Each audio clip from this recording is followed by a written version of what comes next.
Okay. Let me see. Yes, we are live. Coming to you from Central California, somewhere. I guess that's how it's said, right? Yeah, well. I guess I'm just going to be foggy tonight.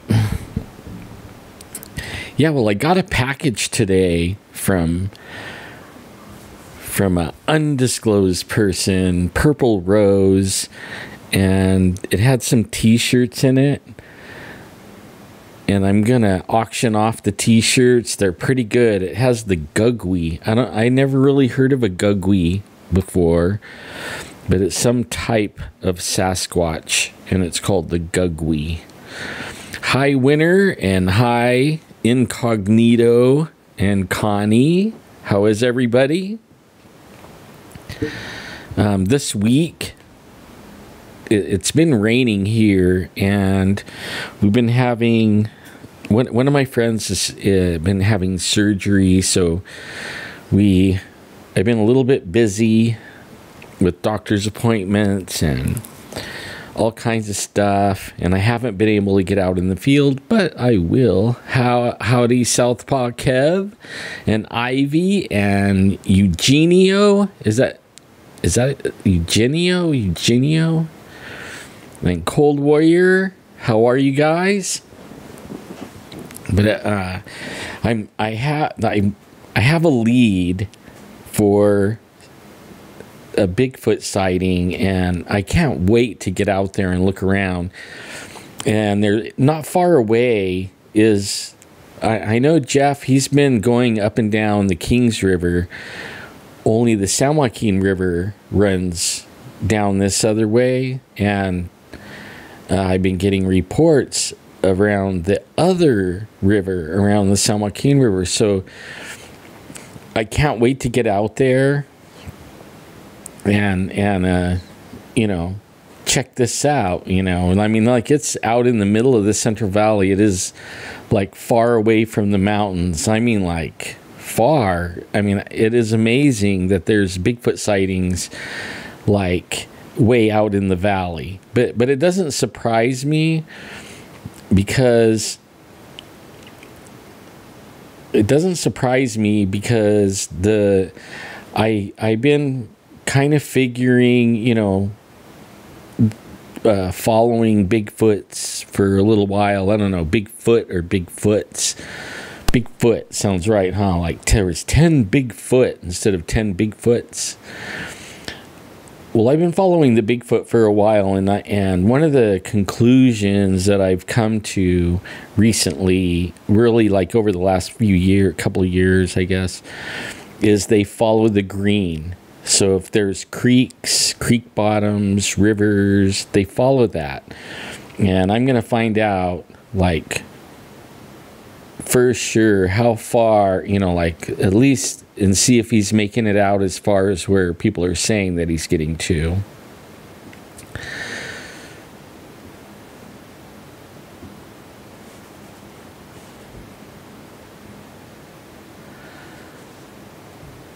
Yeah, that's what I hear too. I hear that, like, if the Bigfoot doesn't want you to know about him, then you won't know about him. All you'll get is rocks thrown at you, if that, right? You might hear some wood knocks and stuff like that. I'm a little more luckier than that. I don't know if it's luck or if they really don't care if I know about them or I find them or I see them. It seems like a couple of times the Bigfoot went out of its way to stand out in the open where I could see it. I mean, it was nighttime, but it didn't run. You know what I mean? Like, it didn't run. I went all the way out of my tent and was standing there, and there he was, rocking back and forth. Huge, at least 5 feet wide. Huge, like He had to be. He was way over 8 feet tall. Way over. I would say, like, I don't know what it is. When I see him, I see big ones. I see little ones tracks.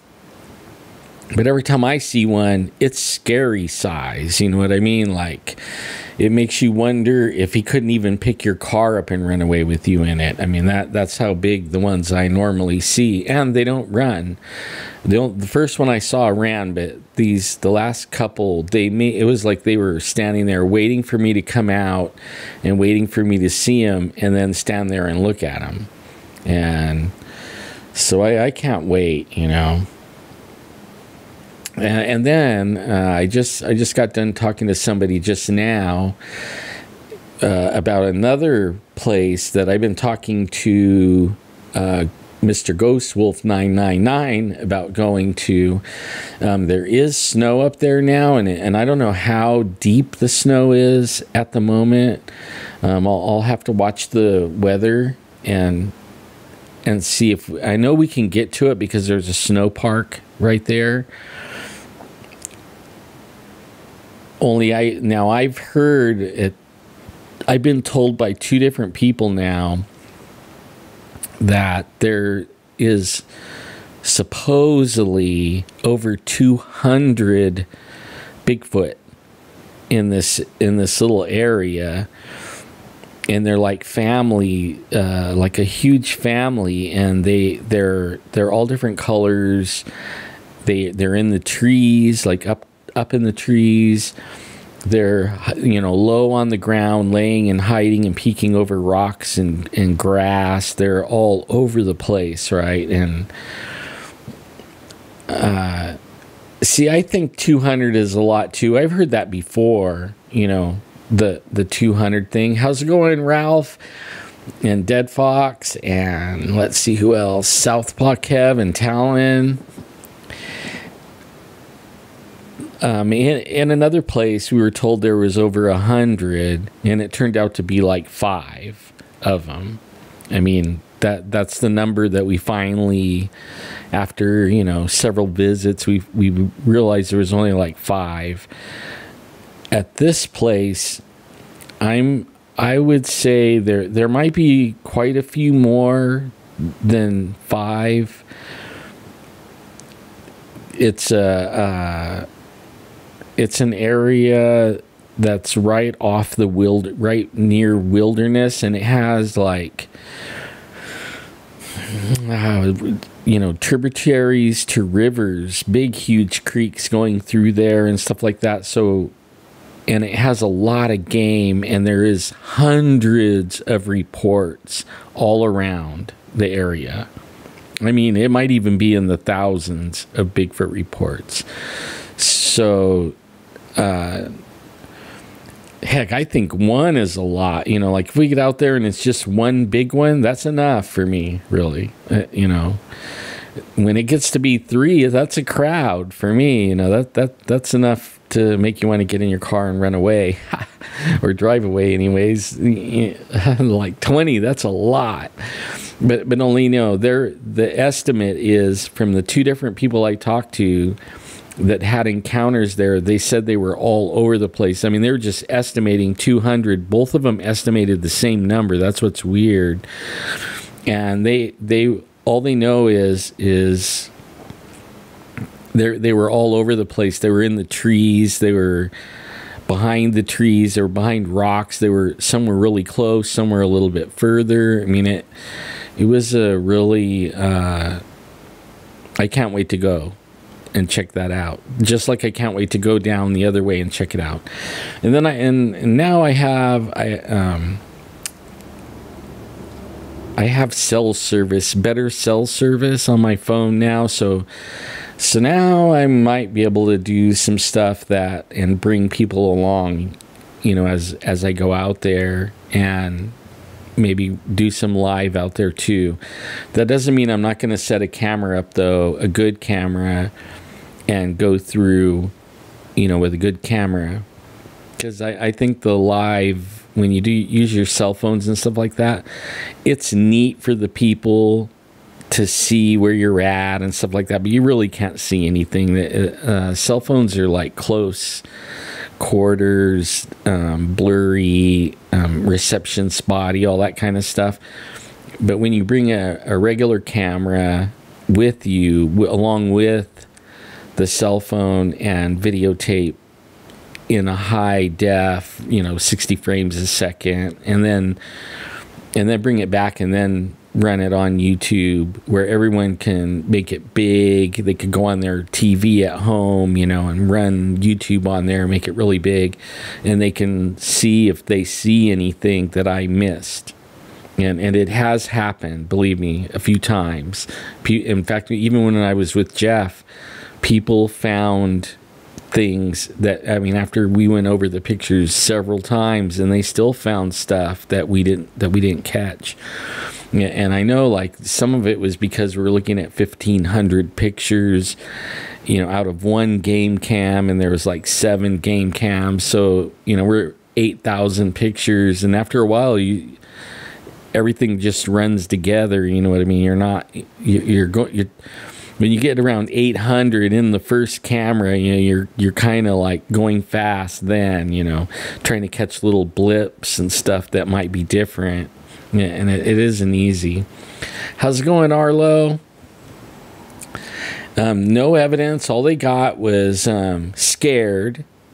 Okay, they were scared, completely scared. Only that has changed with one of the guys. Okay, the other one's still scared, won't go there, but told me where to go. But the other one, he's not scared, and he's saying that he could take us within 20 feet of more than one Bigfoot, and we'll know, we'll be able to see him within 20 feet of them. And I'm kind of excited about that. I don't know about that, I've been at this a real long time, and I think I know places where I could take people to see a Bigfoot, and then when they get over there, the Bigfoot don't let themselves be seen. But then I could go over there myself or with a couple other people, different people, and nobody will see one, but only they'll be screaming and throwing things and doing, monkey chatter and all kinds of stuff, and it's obvious it's, what it is. So,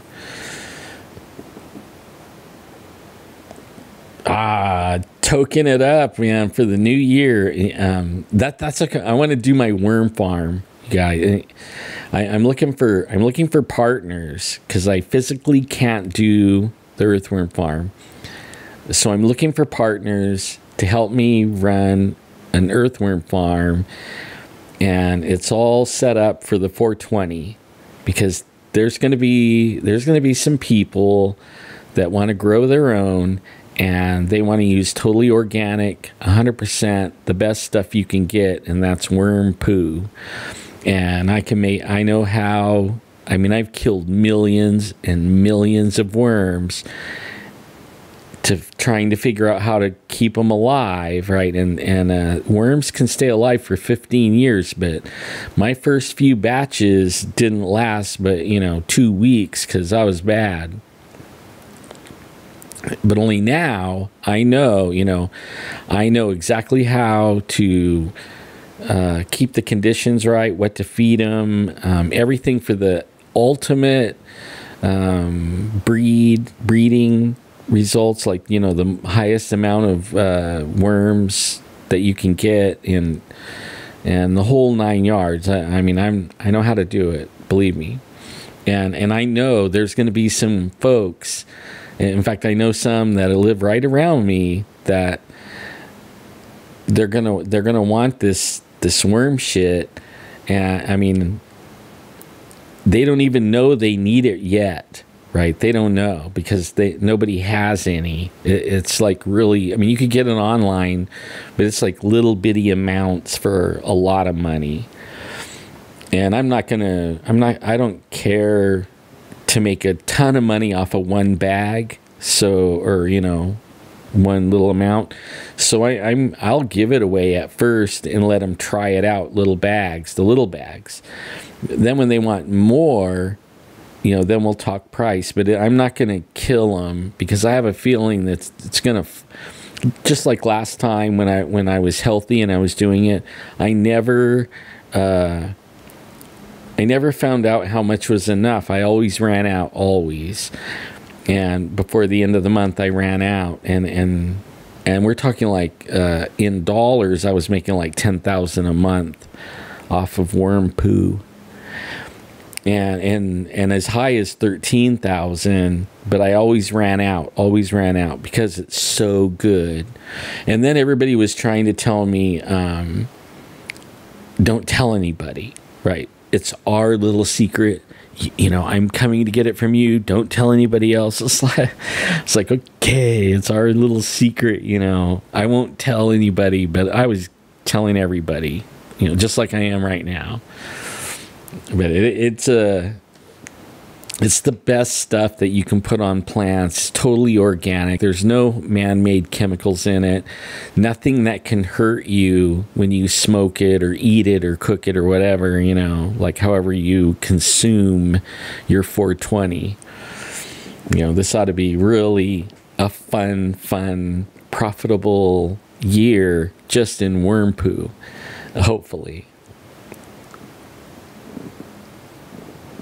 Yeah, exactly. I mean, you would use it for your high-end clients, and because they're going to appreciate it more. Like if they landscape or they grow flowers or vegetables and stuff like that, they'll totally dig it, because a lot of people that garden and stuff like that, they know what their plants look like every year from year to year, pruning them and stuff like that. So even when they fertilize and stuff like that, they know what to expect from the fertilization. Like even the people growing the 420, they know what to expect with certain chemicals or however, they're growing it. If they've never tried worm castings before, they have no idea. It is going to shock their shoes off, because their plant isn't going to look the same. After a month, they will not recognize the plant. It'll be just going gangbusters. And I don't care what plant it is. The stuff loves it. Right, the tea is... you have a secret recipe for the tea. Oh man, I love that. I dabbled in the tea. We were selling the tea for $10 a gallon, and we were telling the people to bring their own milk jugs, and we were making it in 5-gallon buckets. So every 5-gallon bucket was $50, and I had 10 5-gallon buckets on my porch. So that's like $500 a month. Just in the tea, right? Just selling the tea. You have to use it right up, though, because if you don't use it right up, then it goes bad. But it's good tea, man. They love it. Man, I'm having a really good night.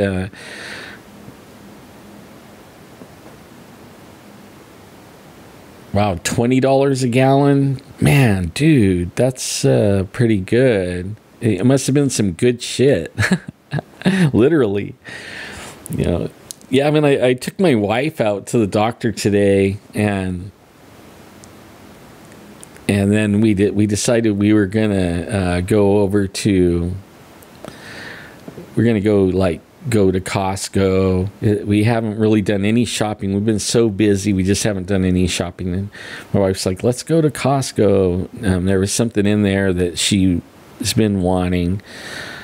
So we went in there, and as we were wandering around, they have, like, every store, they have the phone section, cell phones.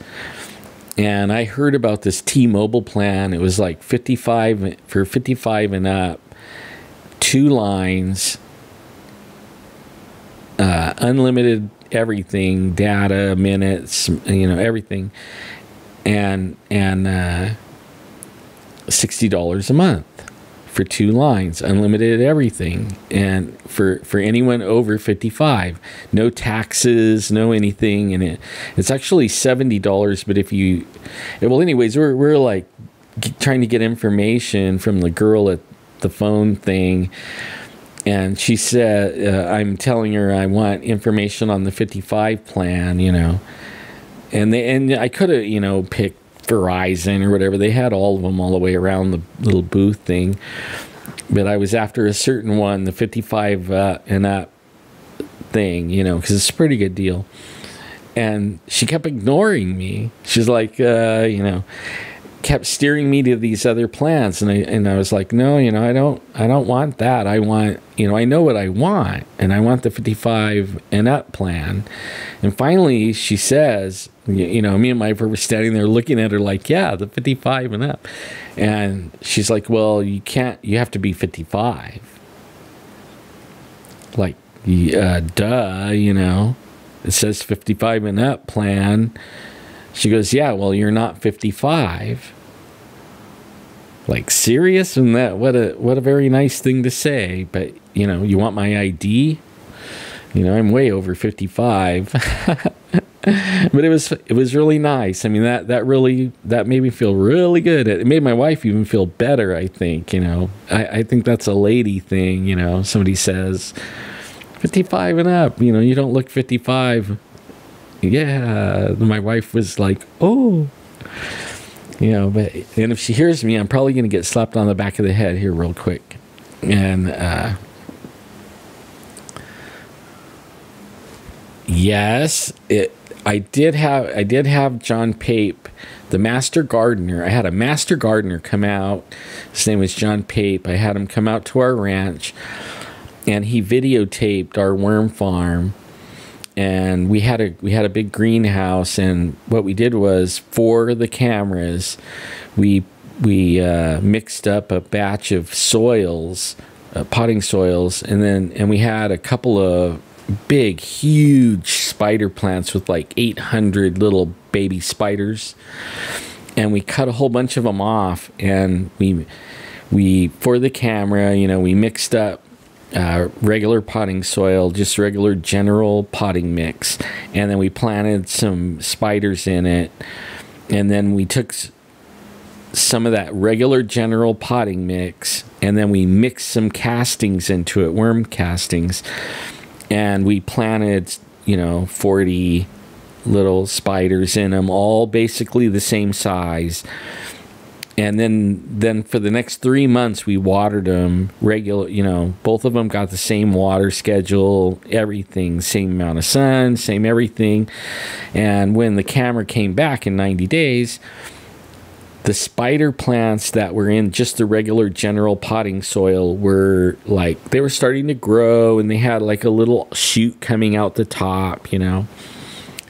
The ones in the worm castings that were 90 days later, they were full-blown, adult-looking spider plants. They had babies coming off them. They had flowers coming off them. And the master gardener, John Pape, was blown away. I mean, he was like holding the pots up like, no way, no way. And we separated the plants in the greenhouse where, you know, one side was castings and the other side was just regular potting mix, and he went ballistic. Well, that month we sold out everything in a week. Once he aired that, we sold everything out in a week, and usually it would take a whole month, but he sold us out really, really quick. Hi, Pam W. Rose and Ed, how you doing? How you guys? I got your package, Pam. I'll show everybody. Here, let me see.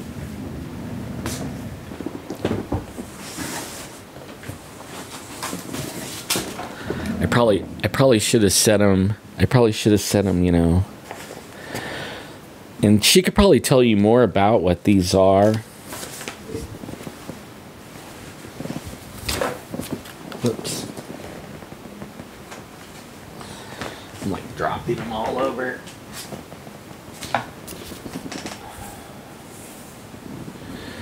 Like, can you see that?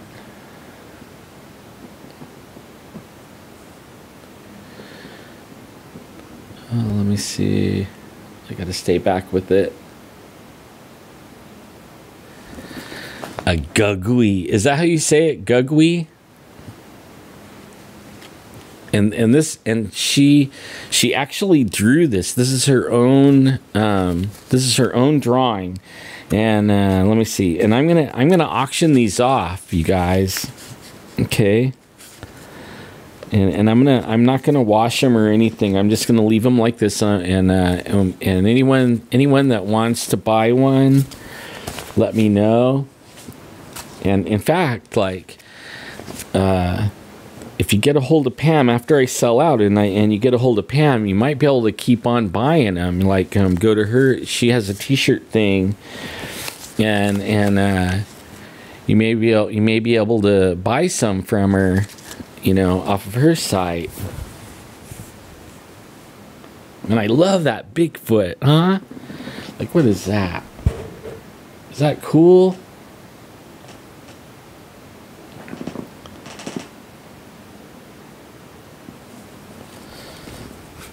I was trying to figure out, like, what is the like, is that silk screen, or what is that on there? I never felt that before. Like, I never had that. Okay, like, so this is an extra large right here. This one's an extra large. Okay. And I think it's an extra large, and a 2X. I think that's what it is, right, Pam? Well, I'll look really quick.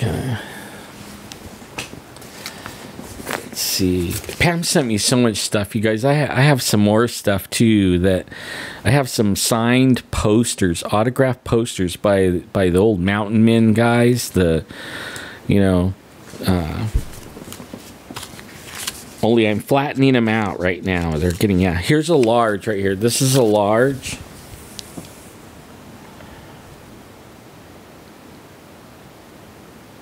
Yeah, that's a scary critter. This is a scary critter. I'm going to tell you right now.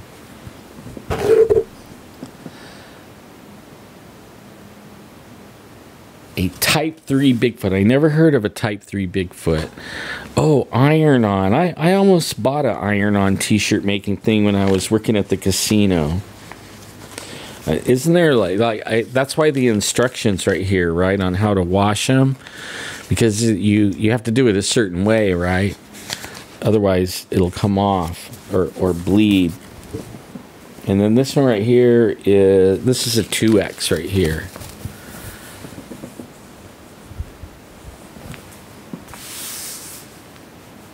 Pretty cool.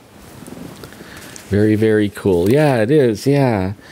Yeah, my wife was like, it's kind of plastic-like, you know, but how durable is it? It feels like it's pretty durable, like it's not going to fade off and peel off like anytime soon. It looks really cool.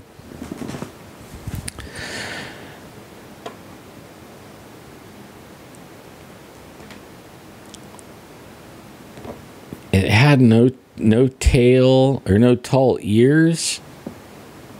Man, I don't know what I would do if I ran into something like that, like red glowing eyes. I seen the picture that you put on Facebook, I think, and man, that thing, it almost looks like kind of like a what do you call it?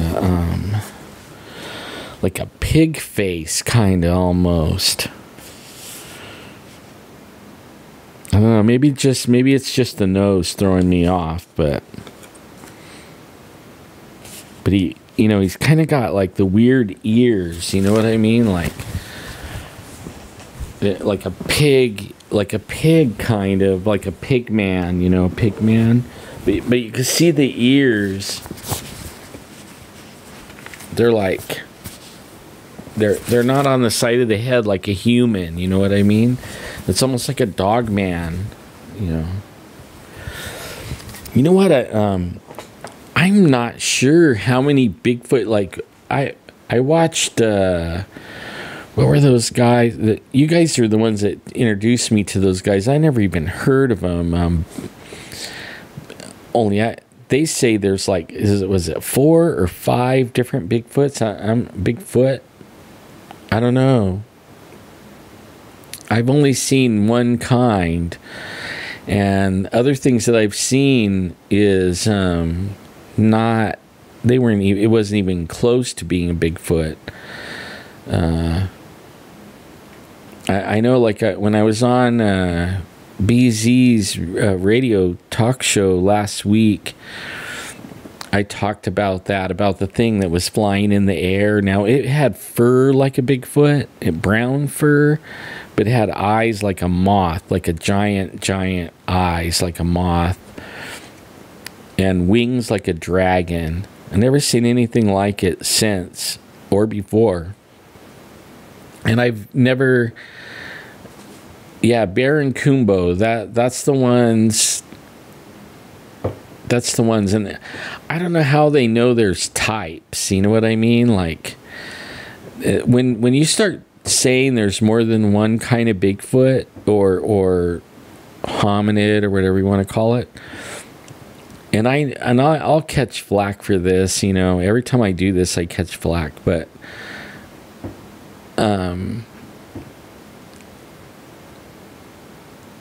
it makes me think they're more than just Bigfoot. You know, like I think the aliens are more than aliens, stuff like that, you know. In fact, I have some friends that they do like predictions for the year, and they're telling me that 2018, we're in for a wild ride with 2018, and you know, like if you go the Christian end of it, like the Christians' prophecies of 2018, it's like split as some good and some bad, depending on which side of the fence you're on, you know. If you're going on the people that are more not Christian, but they're spiritual, it's almost the same with them too. Like, depending on where you're at, where your heart is, you know, and how much light you're, you know, letting go, like shine, is going to be all about, like, if you're not letting any light shine, and I don't care what religion or spiritual or whatever you want to call it, like not letting the light shine, then it's going to be a really rough year.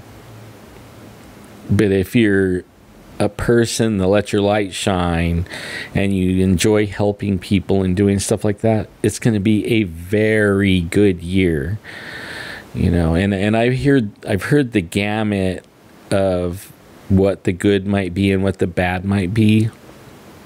I'm not going to say what that is because, you know, I don't know, but only I tend to agree that something's up with our world, and I believe, you know, like, if your heart isn't right, I have a feeling things can go pretty bad, you know.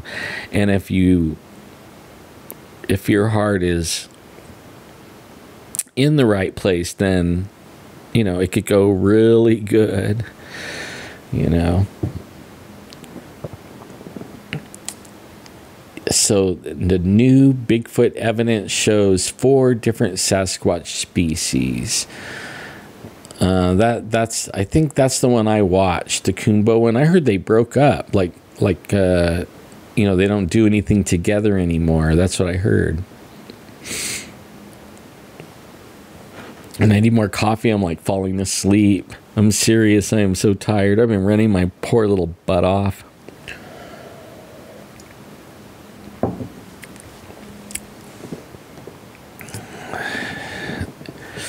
So they got mad at each other? What, did they not agree on? Is something they didn't want to agree on? Yeah, I don't know. That's true. And you know what? And I don't even know if one on the slab will do it. I mean, we'll have to have like all four on the slab to be able to tell. Hi, Eddie. How are you? Oh, that's too bad.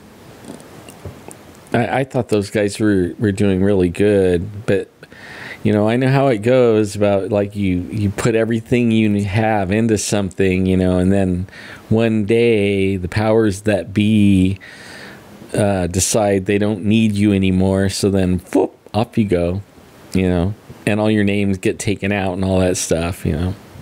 That happened to me recently. Yeah, I have some friends on Facebook, and you know,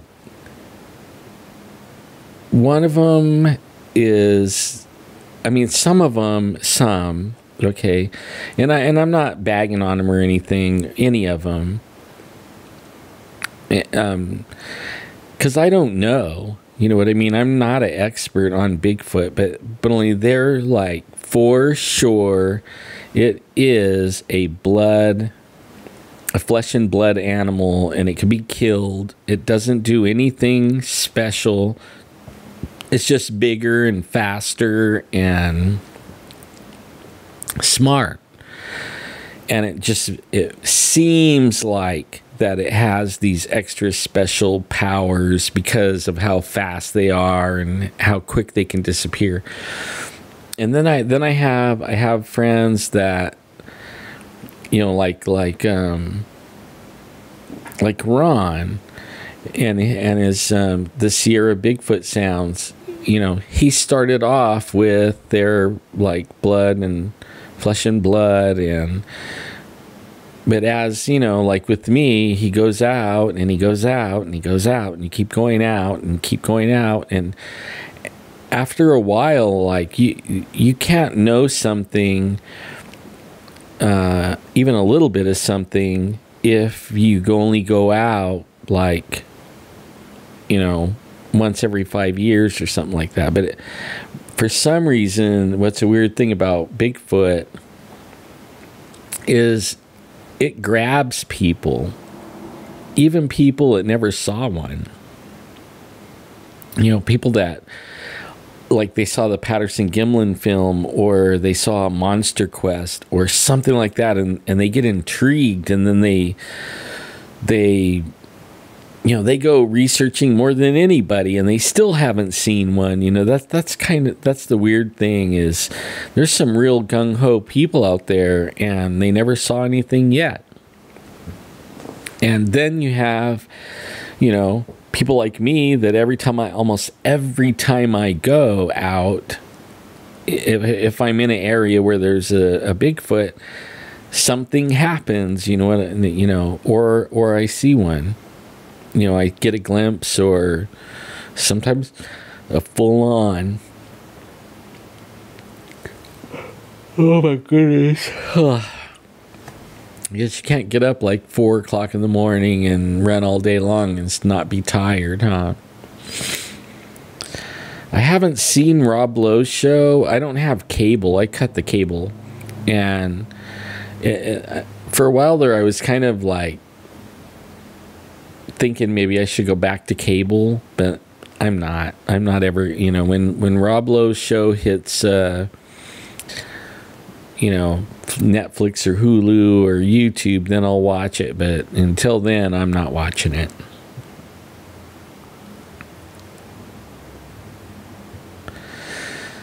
See, the one, the one that I saw,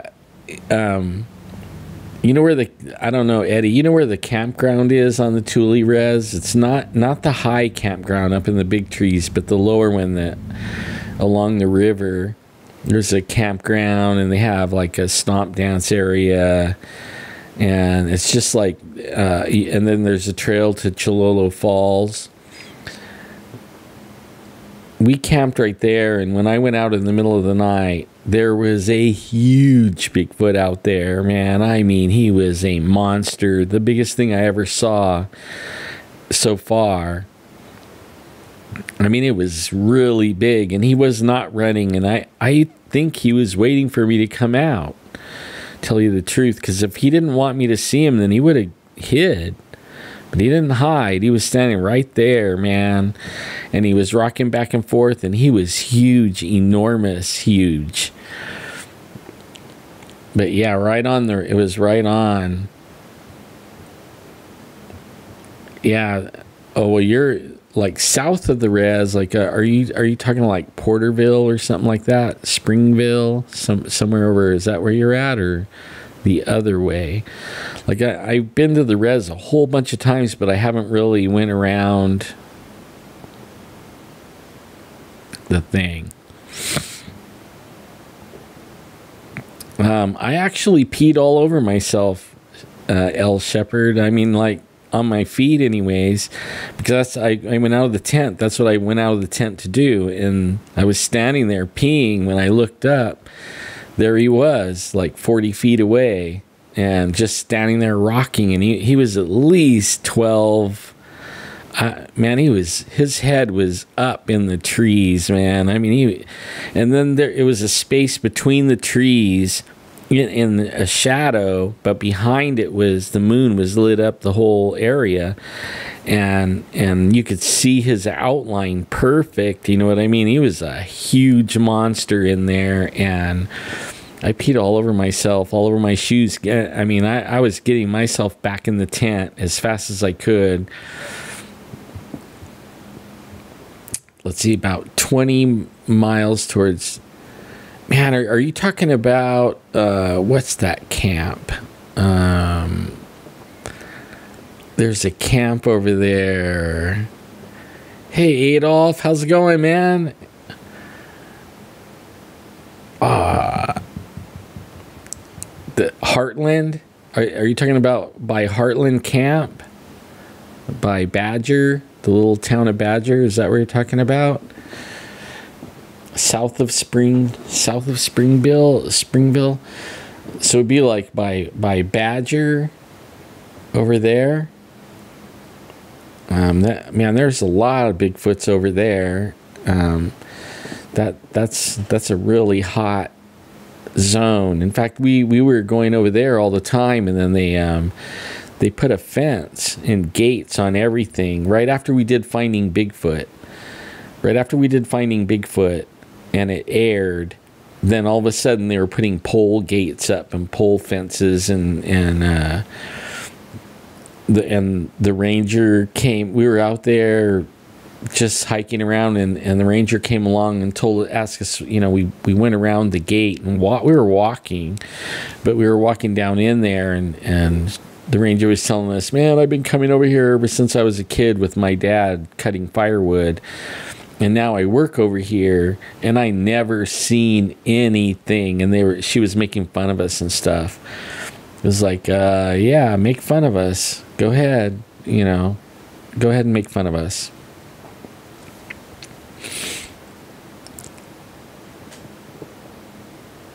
I don't think you can keep from freezing up when they're standing in front of you. I don't know how, you know, if they're looking at you and you're looking at something that's 10 feet up or bigger even, there's no way that you could, like, not freeze up. Like, all your eyes start watering, your hair feels like it's weird, your skin gets an electric feeling, and you feel like you want to run. And then after that, like, it changes your life. After you see one really good, you're never the same after that. The woods aren't the same. The forest isn't the same. Any really area that's wild is not the same anymore after seeing something like that, you know. Yeah, I know, like with Adolf, like after what you went through, man, dude, you know, I would think camping would never be the same again after that.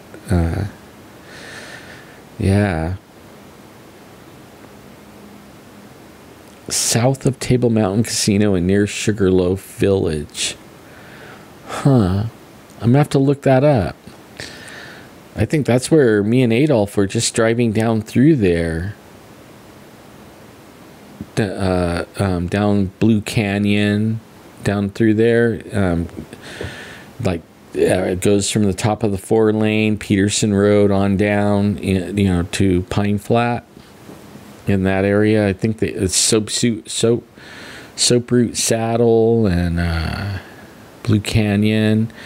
A lot of Bigfoot and rattlesnakes in there. Yeah, man. I tell you, the world isn't the same to me anymore. Like, that's how come I can't wait to go out, like this week for sure. If it doesn't keep raining, I'm actually enjoying the rain. Because when I get out there where the sightings have taken place, I'll maybe there's fresh sign, and the rain will make the ground softer, so it'll be easier to see if there's sign, And then the same with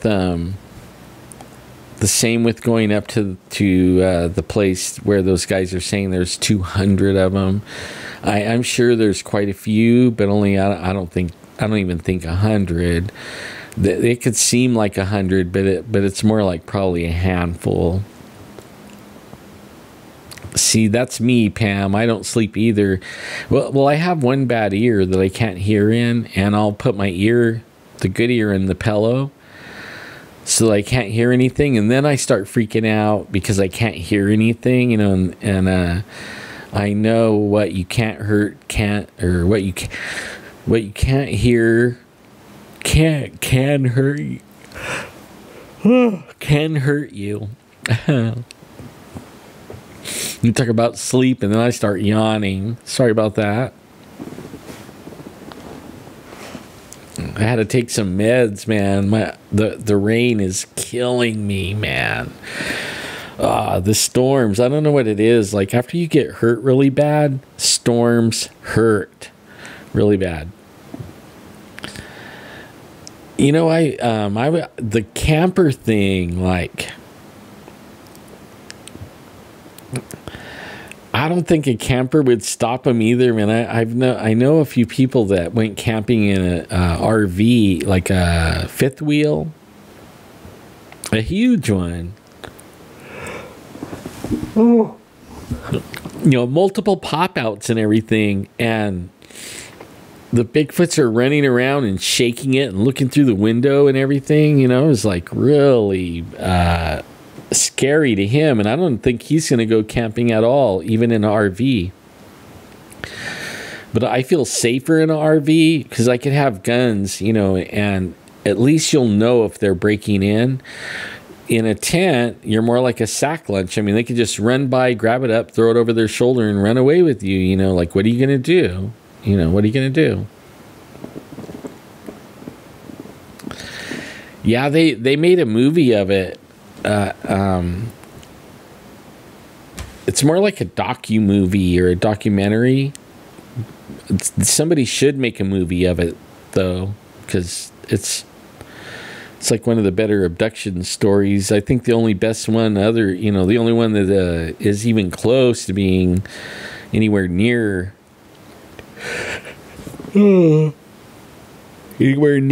Adolf and those guys is Travis Walton. Man, I am so tired, you guys. This is killing me.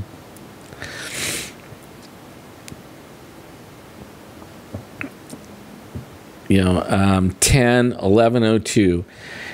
The way, and you have to spell it like 10, T-E-N, and then 11, you know, spell it E-L-E-V-E-N, and then O, and then 2, T-W-O.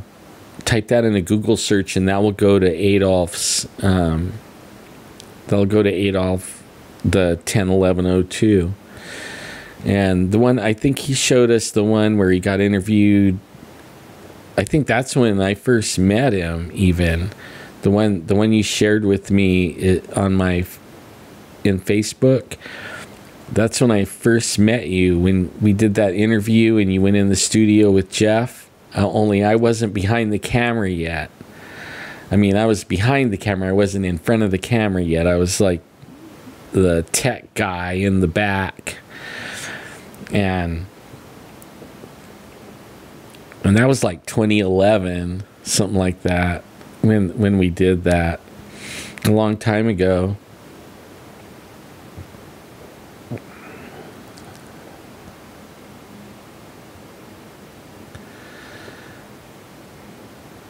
Yeah, hi Sheila, and yeah, that was a good interview, man. I was impressed. That blew me away. I mean, I've like talked to a few people that were abducted, but that was like the first time I ever saw a handprint on a vehicle. It was the first time I was presented evidence that, you know, made me go, whoa. You know what I mean? Like all the other ones, it was like their word. It was their word, you know, and usually it was just one person and nobody else with them or anything. And then when Jeff had you come in the studio and then had Mackenzie and Ken on the phone, it was like, and, you know, then showing the picture of the handprint that was on the car. Oh, man, dude, blew me away. It was like, okay, that's a real alien abduction because that's really a hand. And then one of the things that got me about the hand, okay, Jeff has, you know, like the main bathroom of your house. He has a big 2-story house, so on the bottom floor he has like a main bathroom, and inside the main bathroom there's a shower, you know, like with a door, not a shower curtain. It has like a glass door, and inside that shower for the longest time was an alien laying in the floor of the shower.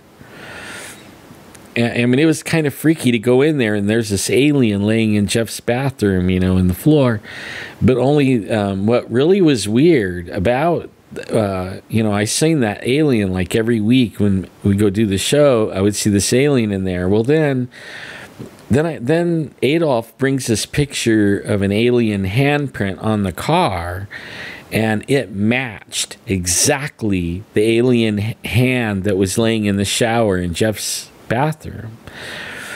And as soon as I noticed that, I went and told Jeff, you know, oh my God, you know, check this out. And I grabbed the alien out of his shower and brought it to him, you know, was showing how the thumb came off the wrist, you know, went like long, and then it had the long fingers and everything. And Jeff was freaking out. He never noticed that before. So whoever made those fake aliens that Jeff packs around everywhere, they know how an alien hand looks like, because that hand print that you have on your car is identical to those aliens. So that blew me away, man.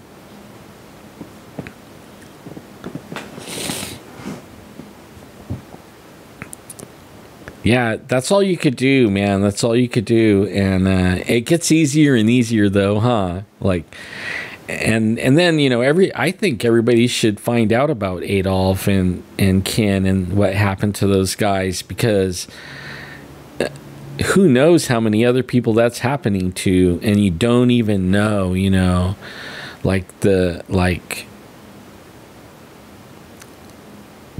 Jeff didn't have a handprint, but he had, I think the alien fell apart finally though, but he had an alien. I think I have a picture of it though somewhere. I'll share it with you. If I have it, I'll send it in Facebook message so you can see it. But the handprint looked the hand on this dummy alien thing looked exactly like the one that was on your car. and blew me away, man, blew me away.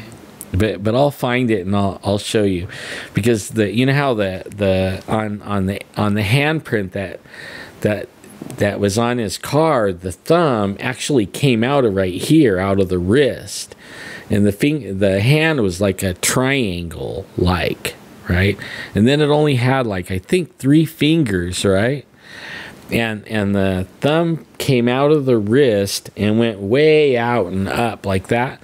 Well, I mean, that's the handprint that was on your car. And then Jeff had a dummy alien in the shower. It had the same hand, the same shape. The thumb came out of the wrist the same way. I mean, it was in the shower whenever you did the interview. It's a wonder you didn't see it when you're in there. Maybe you did. I don't know. I've been feeling tired all damn day for nothing. You know, and then the trip through Costco about killed me, man. I don't know what it is about that place. It's a long walk, and I had to let all the old people have the carts, you know, the real people that are hurt. So I was walking through that place, man. I tell you, that Costco's murder. It's worse than Walmart for walking, at least for me. I actually took 2, not Vicodin, but 2 Norco, just about like an hour, like 10 minutes before I came on here. Yeah, and because I just barely came in from Costco, man, that thing killed me. And it's raining and storming for some reason. Like, the other night it started to rain. I didn't even know it was raining, but all of a sudden it was like something was twisting me up, kind of like squeezing me and twisting me up, and it felt like somebody hit me with a bat a few times, baseball bat, and it woke me clean up out of a sleep, and I'm just rolling around in pain and everything. Then yesterday was a beautiful day. There was a few chemtrails though. I've actually been documenting the sky with a camera. Every day I've been taking a little video of the sky at a certain time of day, very same time, or try to do it at the same time. And it's like right before the storm, there was no chemtrails. The first storm. The second storm, there was a ton of them. And today, you couldn't see. I mean, it was raining all day, but, you know. There was 2 people here in the valley that died from this flu that's going around. 2 people here in the valley died from it. And then I have one friend in the hospital, and he's young, like 40, and he got double pneumonia from this flu. Started off with the flu, and then it went in his lungs, and he had surgery this morning, and he was talking like they're going to take half of his lung or something out because it actually got rotted. And then I know like several other people that has been having the flu also, and other, you know, friends telling me that their family is in the hospital, you know, young, and their lungs are filled up with fluid. I guess one of them was even drowning in their own fluid and had to go, finally went to the hospital. But it's been some really bad stuff here recently.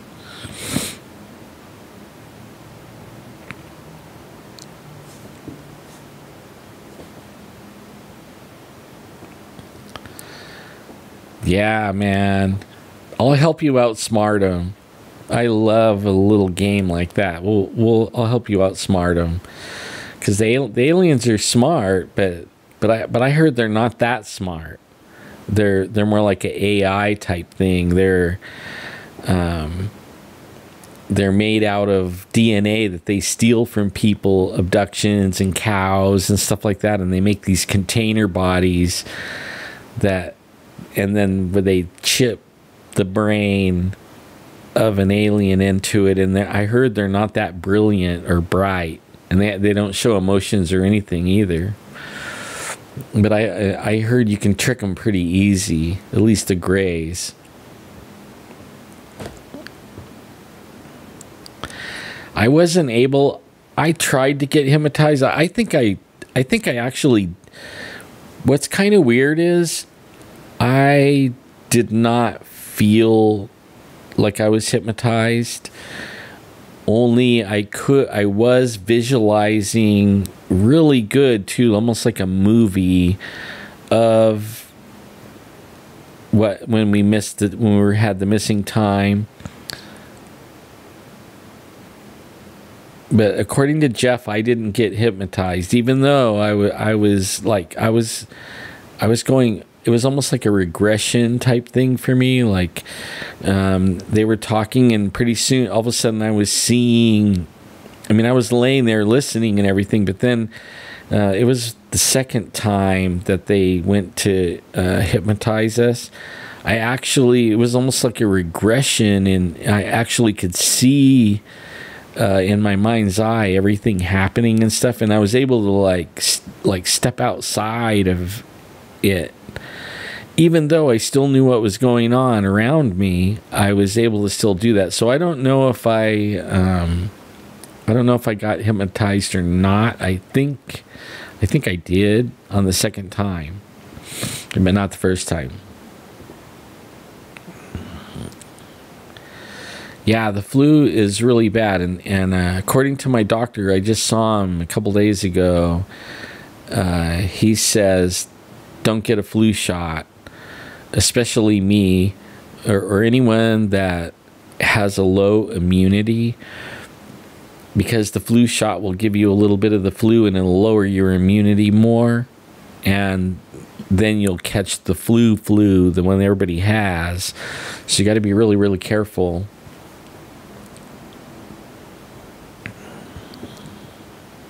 I know I have like the sniffles, like a little bit of a cold, and I want to go see my friends that are in the hospital, but I'm afraid, like they're having breathing problems.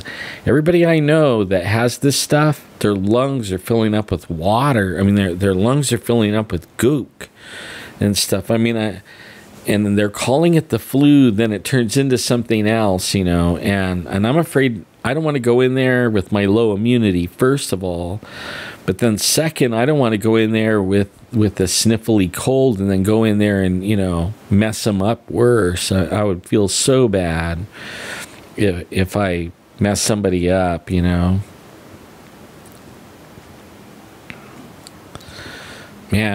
I hate hospitals. And I have a video in my YouTube. You could go down, and it's called Alan's Corner. And you can go down there and watch my video, The Hospital Horror, and you'll see why I hate hospitals so bad. In fact, I have a really hard time. Both of my friends are in the same hospital, and that is the same hospital that changed my life. And I have a real hard time going in that hospital, I'll tell you right now. Even just driving by it gives me the heebie-jeebies. I start having flashbacks of being in wheelchairs and stuff like that. Like, screw that, man. I don't like it.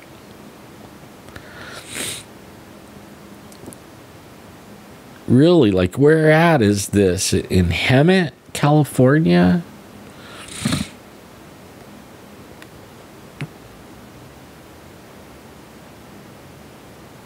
Man, I don't know what to tell you about the flu. It's bad. It's really bad. And they say, oh, you don't need to go to the hospital with the flu.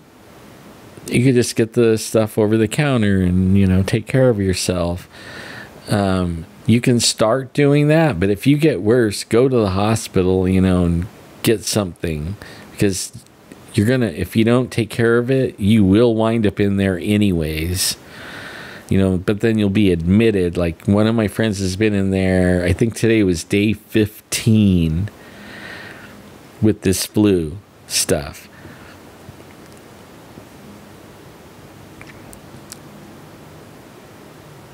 Yeah. Well, for me, the pain, I just been having pain from the pressure, low pressure, when the pressure changes, like for a rain thing. I mean, it'll wake me up straight out of a dead sleep, and I'll be rolling around in pain. It's like something crushing me, you know, like crushing my leg and ankle and stuff like that. It's really a weird feeling, and it hurts so bad. So I mean, I don't want nothing, you know. I absolutely don't want nothing. Yeah.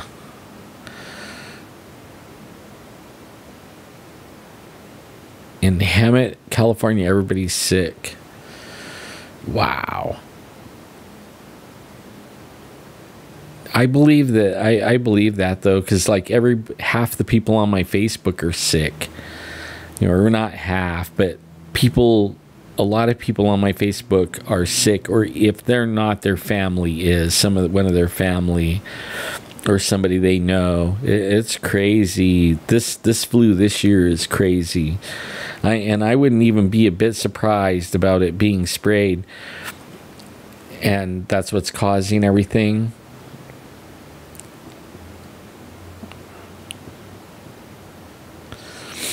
I don't know either. In fact, it took me like about 5 years to figure out that when a low pressure came through, that's what was hurting me. I just thought I was having they call it, people with RDSD, they call it a flare, right?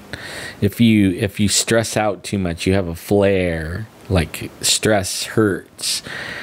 And cold can cause a flare, but I didn't know that changing pressure could cause pain, like a flare. And I only recently in the last few years have learned that, out of 20 years of dealing with this, or really 18 this year, 18. April 1st, 2018 will be 18 years. I only in the last maybe 3 or 4 years have I figured out that when it rains, it pours and it hurts really bad. Like sometimes the pressure will change in advance of the rain. So I'll start hurting a day or two before the storm, because it's already the barometric pressure is dropping. But then sometimes it stays like really good, and then right when the rain part event starts, that's when the low pressure drops right then, and man, oh man, really messes me up too. How's it going, James?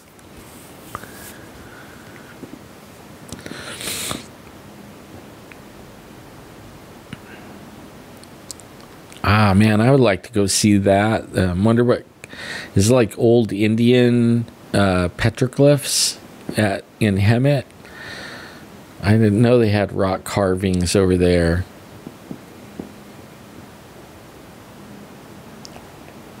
Howdy, Jaden.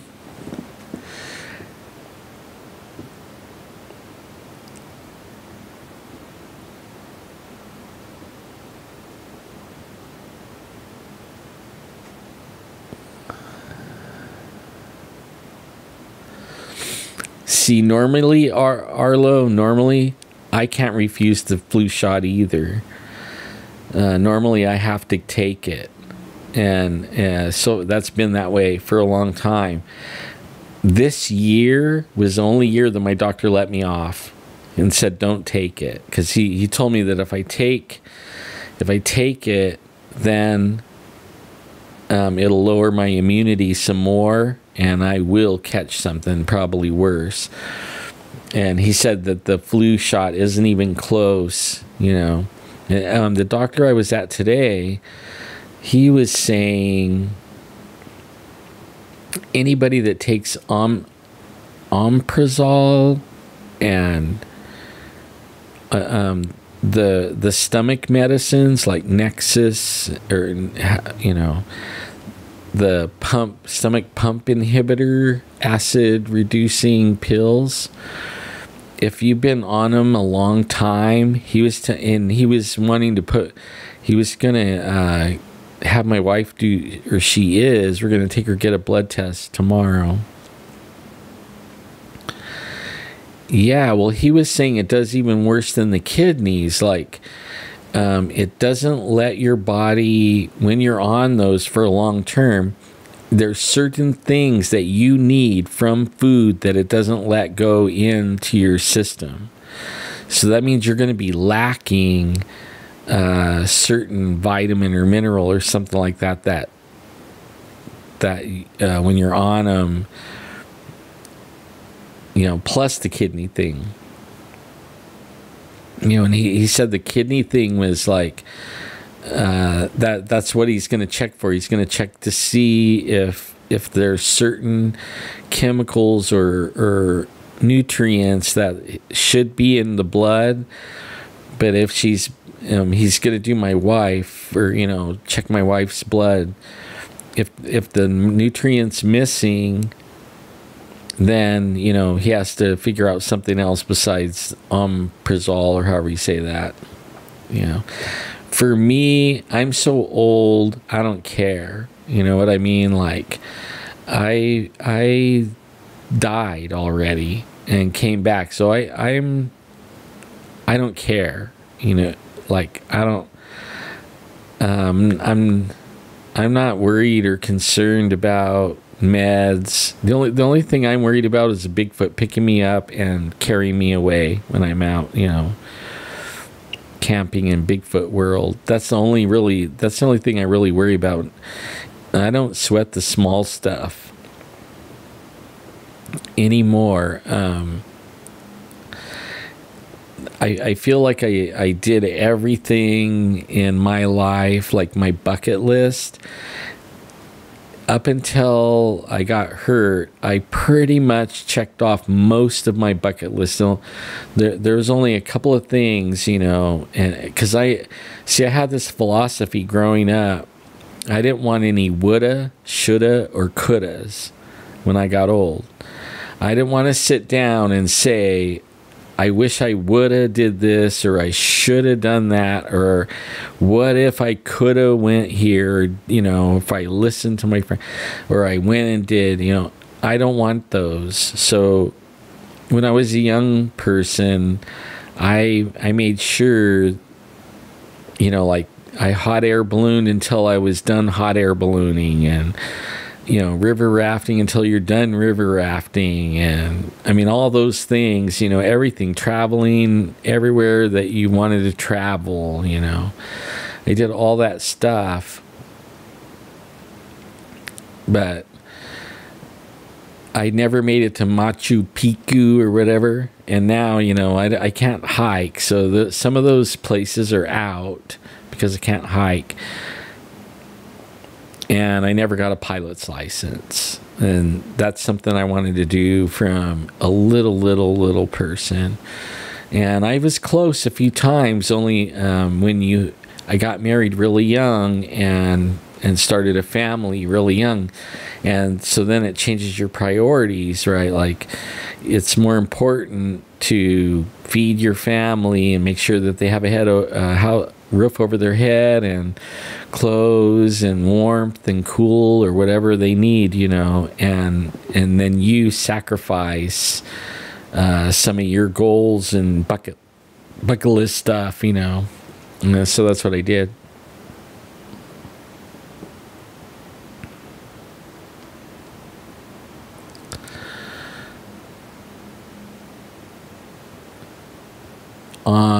Are you talking about? You're talking about, is that the old resort that is all torn down and burnt? I don't know where you're talking about on that one, Adolf. I think I know what you're talking about.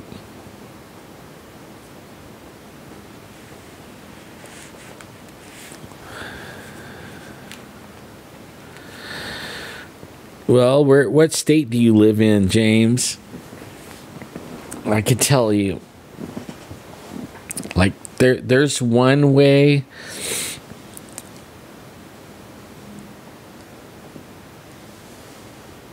Oh, Hammett. Oh, I never been there. I drove by. I never stopped in there though. Yes, I have seen a Bigfoot several times even. But I'll tell you the best way to man, that sucks, Sam Squatch. That really sucks. So you got the flu anyways, right? Didn't get the flu shot. It wouldn't have mattered though. From what I understand, it wouldn't have mattered. This flu shot does not cover any flus that is out there right now, so it wouldn't have mattered.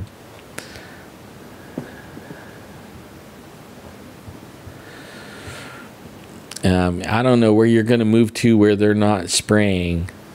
It's you know, what was it on that? I was watching Jeff's video today where he was out at. It was from yesterday though, when he was out with on Keith the farmer's property, and Keith's like, "How come when they tell the weather report, they give you the particulate matter, you know, they tell you all this stuff, no wood burning, blah, blah, blah, blah, blah, blah, but they don't tell you anything, they don't never say anything about chemtrails. If anything's, you know, oh man, the chemtrails are hot and heavy today, you know, don't go outside, you're not going to be able to breathe." They don't say nothing about it at all. Nobody refers to it. You know, even when they're showing like the sky cam and there's trails all over the place, they don't say anything. Kind of weird.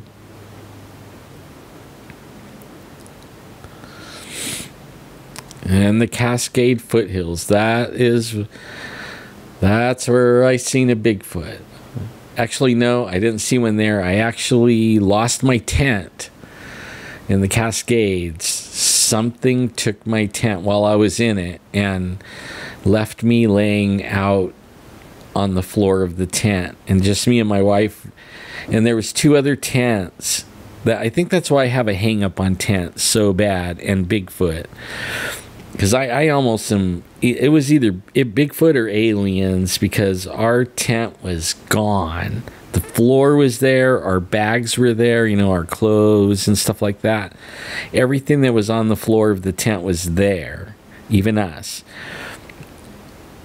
But the tent was gone, and I looked all over for it, all over. I mean, I spent a couple hours looking for the tent, and you would think, like, you know, the theory at the time was the wind blew it off, okay? So that meant that it ripped the tent all the way around the floor and then blew off, right? Leaving the floor and everything in the tent. And now if it did that, it would be like where we were at, there was pine trees everywhere, all around, right? It was not, it was a forest. Well, that tent would have been hung up somewhere, but it wasn't. There was no tent anywhere. I looked all over the place. I went like 5 football fields out all the way around the camp, you know, and I did not, I mean, like doing wider and wider circles, and I never found the tent, you know. It was like that freaked me out so bad about Bigfoot. Yeah, like what if you don't, James, if you live in an area that's warmer and the ground doesn't freeze, get an old piece of cardboard. I mean, yeah, cardboard and newspaper, maybe an old carpet, and put the newspaper down on the ground. Get it like, and then get it wet with a hose, and then throw the cardboard on top of that, and then throw the carpet on top of that, and then just let it be.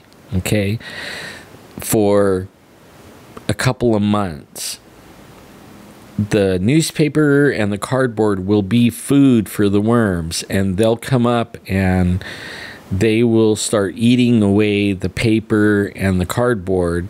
So in a couple of months, you go out at night and pull that carpet up, pull it back, and there'll be all kinds of worms in the layers of the newspaper. That's why, I mean, don't lay the newspaper in one layer, but lay like layers of newspaper, like 5 or 6 layers, and there'll be all worms all in that and in the cardboard. And you want to grab the red wiggling ones, not the gray big ones. Those are good for fishing, but they're not good for composting and making worm castings. But most of the worms, you can catch them like that. If not, just go online and type in red wigglers for sale or to buy, and people sell them by the pound and stuff, and they'll mail them right to you. Only you have to put them in. You have to find out, like, from the person that's sending them to you, what are they living in, right? What is their home right now? Is it coconut coir, however they say that? Is it peat moss? What, sphagnum peat moss? Are they just raising them in newspaper, shredded newspapers or shredded paper? Find out what it is, because that will be what it will live in the best. If you use anything else, they'll try to get away.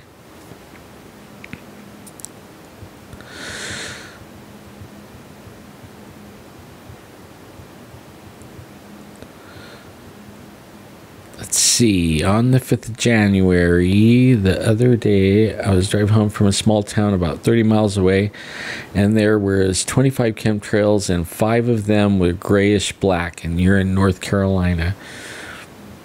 It sounds like what's been going on over here, too. I mean, it's ridiculous, isn't it? Like, you go outside, and it looks like a freaking waffle outside. You know, like, well, it feels like the big storm is coming through right now, man, for us. According to my buddy Sean Boyd and AJ Fox, this is it. This is the big storm coming through right now. 1.5 inches of rain before it's done. And that could be feet in snow for the mountains, which is kind of good. But it also is warm, not really cold. So it's, I don't know if it's raining right now or not, but it was raining earlier today. It was raining last night and the day before, or, like the night before. I'm not sure if it's raining right this minute, but I know it's supposed to continue raining all the way through tomorrow. You might watch the weather report and find out.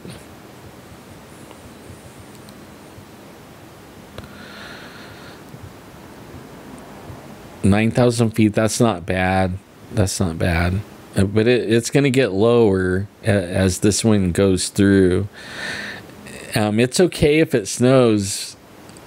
It's okay if it snows, Mr. Ghost Wolf, because then at least we'll be able to see tracks really good. Like, only thing is, like, we have to have waterproof shoes. When you go out, you got to have something that, waterproof boots or something like that. And I don't have that at the moment.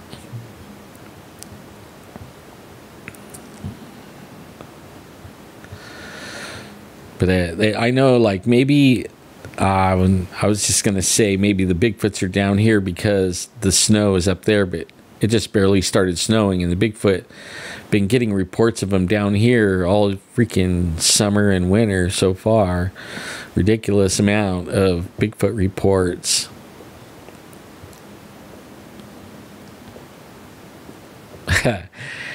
Well, we hadn't had rain, like, let's see, we had a 7-year or 8-year drought, and if we get 10 inches of rain a year, we think that we're drowning over here. And I'm talking about a whole year, right? 10 inches is like a really, really wet year here. Yeah, 1 inch. It's a big deal. One storm, like if it rains 1 full inch in one full storm, that's big news, man. That's big news. Like usually they usually measure it in tenths of an inch. Like, oh, we had 2/10 of an inch. Like, yeah, that's a lot. Oh yeah.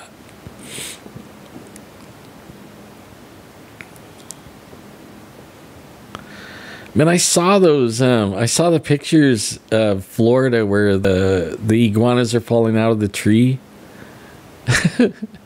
That cracks me up, man. I mean, I had a ranch up in the hills, and somebody gave me an iguana, and I'm not an iguana guy, right? Like I don't keep lizards as pets and stuff usually, you know. And the darn thing got away. Like a Houdini, man. I mean, it was in a pretty good little cage with a heater and all that stuff it needed to make it through the winter, and it got away. And we didn't see it for like 2 years. You know, I mean, I thought it died. I thought the darn thing died, you know, in the winter here, because it would snow up there. I mean, it wouldn't stay on the ground, but it would snow like a few inches, and you know, it almost always snowed on Easter, almost always. You can almost count on it around here. Well, I thought that, and where we lived in the foothills, I figured that iguana would be dead because he would freeze throughout the winter. You know, we had like a pretty good freezing winter. Well, then in the summer, you know, my kids come, I guess like not quite summer yet, but they're just almost out of school. I guess June, something like that. It's really hot, and they have to walk a mile from the bus stop to get to the house, up a dirt road, all the way up, right, uphill, to get to my house or our house. And they start seeing this. They start seeing the iguana swimming in the neighbor's pond. He had a big pond stocked full of catfish and bass and stuff like that. Well, this thing was out there swimming around in the pond. I didn't even know they swam, right? I mean, that was something I learned. They swim, they live through the winter. They must like freeze to a tree or something, you know, and just kind of hang out until they can move again. It's kind of weird.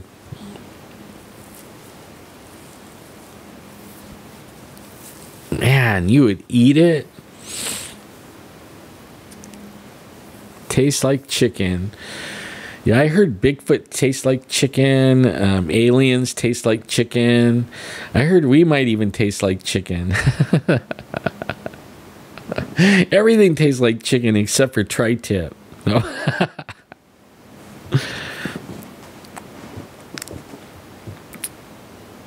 Huh.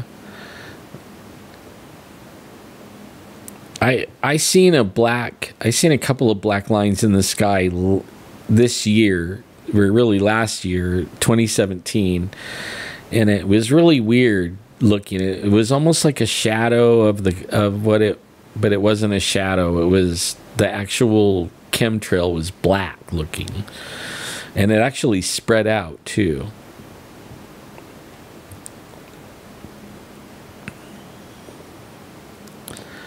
Yeah, we've had alligator tacos.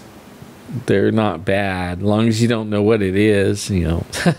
At least when it comes to my wife and stuff like that, don't tell her it's alligator, you know. She'll love it until then. Yeah, good luck on that, man. And you know how to get a hold of me. So, like, if you need help with getting the worms going, let me know. I'll help you get started, because there is a ton of room. Like when you look at businesses to start, you look at growth and market share and stuff like that.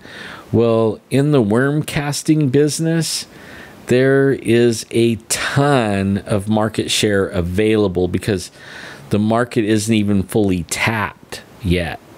You know what I mean? Like the potential for new market is bigger than almost any market out there right now. And one thing that makes it really lucrative is the organic part of it. And the second part that makes it really, really lucrative, even more than that, is getting rid of waste. They're like, I used to drop buckets at all the coffee shops, like they weren't Starbucks then, but they were like Starbucks, you know, they did the cappuccino type coffees, and I would drop buckets off at those guys and tell them to take all their grounds and throw them in the bucket, and I would leave them like 4 or 5-gallon buckets, and then every week I would come in unless they called me and said they were filled up. And this is back in the day of pagers, right? So I would get a page, and each store had a number, and they would put their number, and I would know that they needed fresh buckets, you know, and come get the coffee grinds.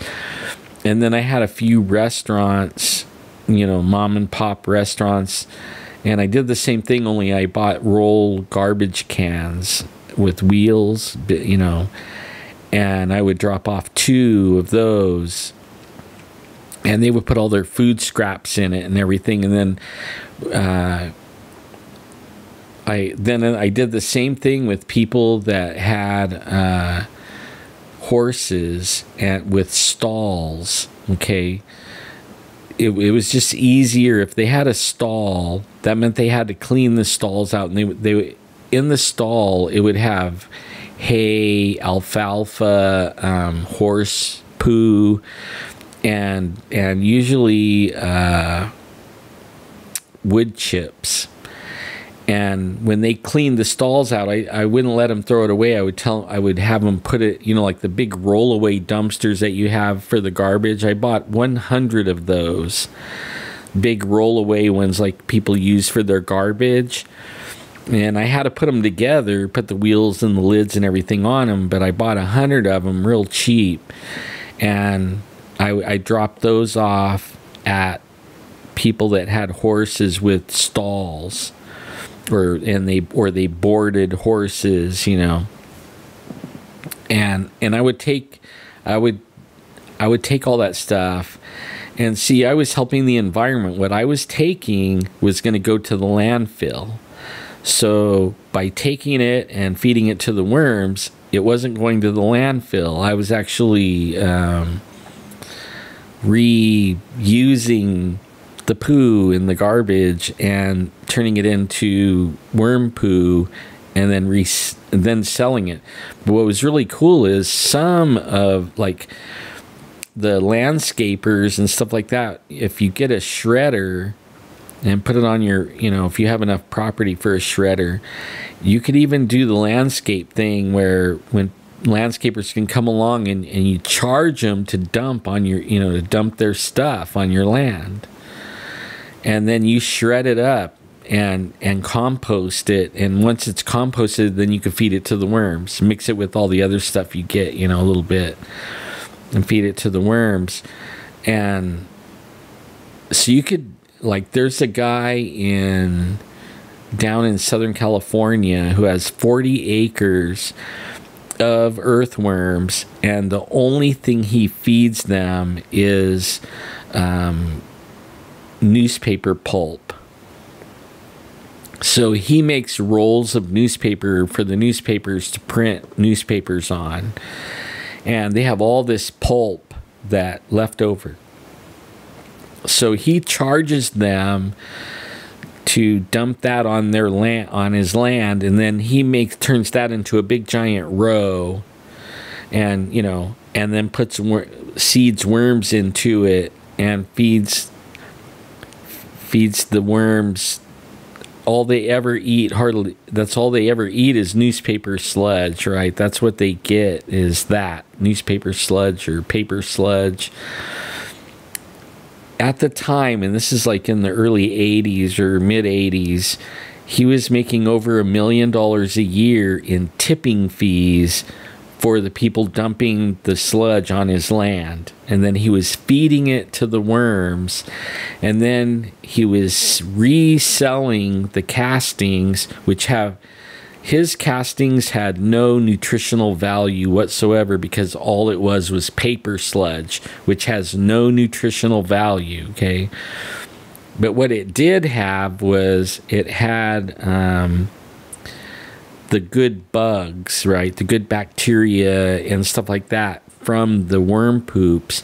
And it also had the ability to hold water longer, like keep moist. So, and also it would keep the soil from compacting.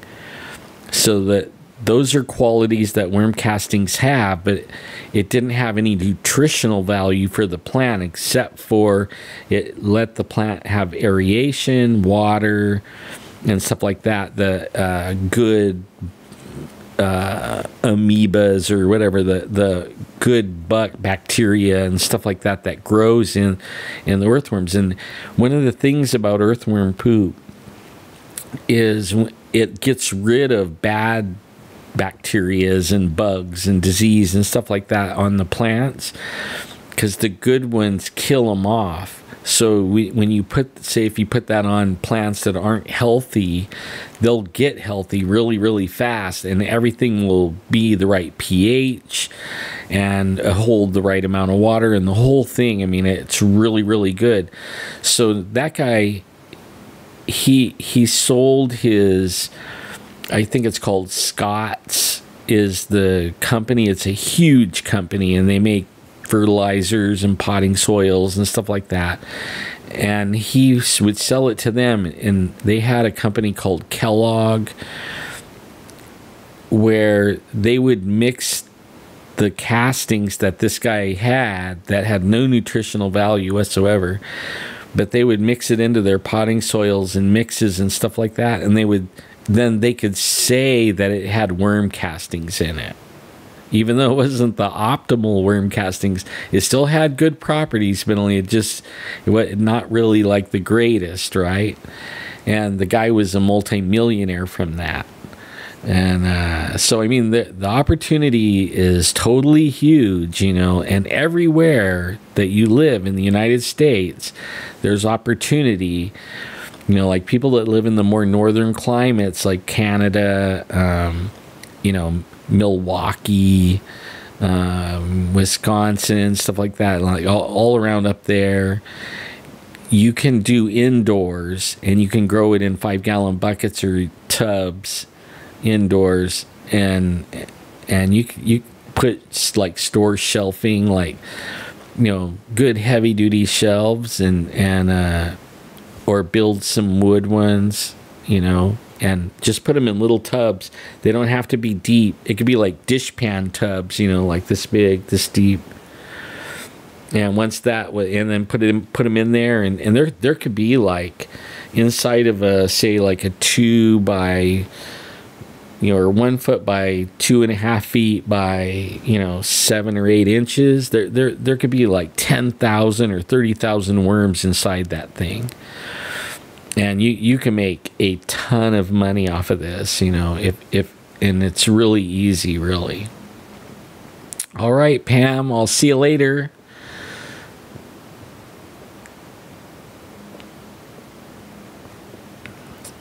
Oh man, I know I have some kids in Indiana, and they're saying it's freezing.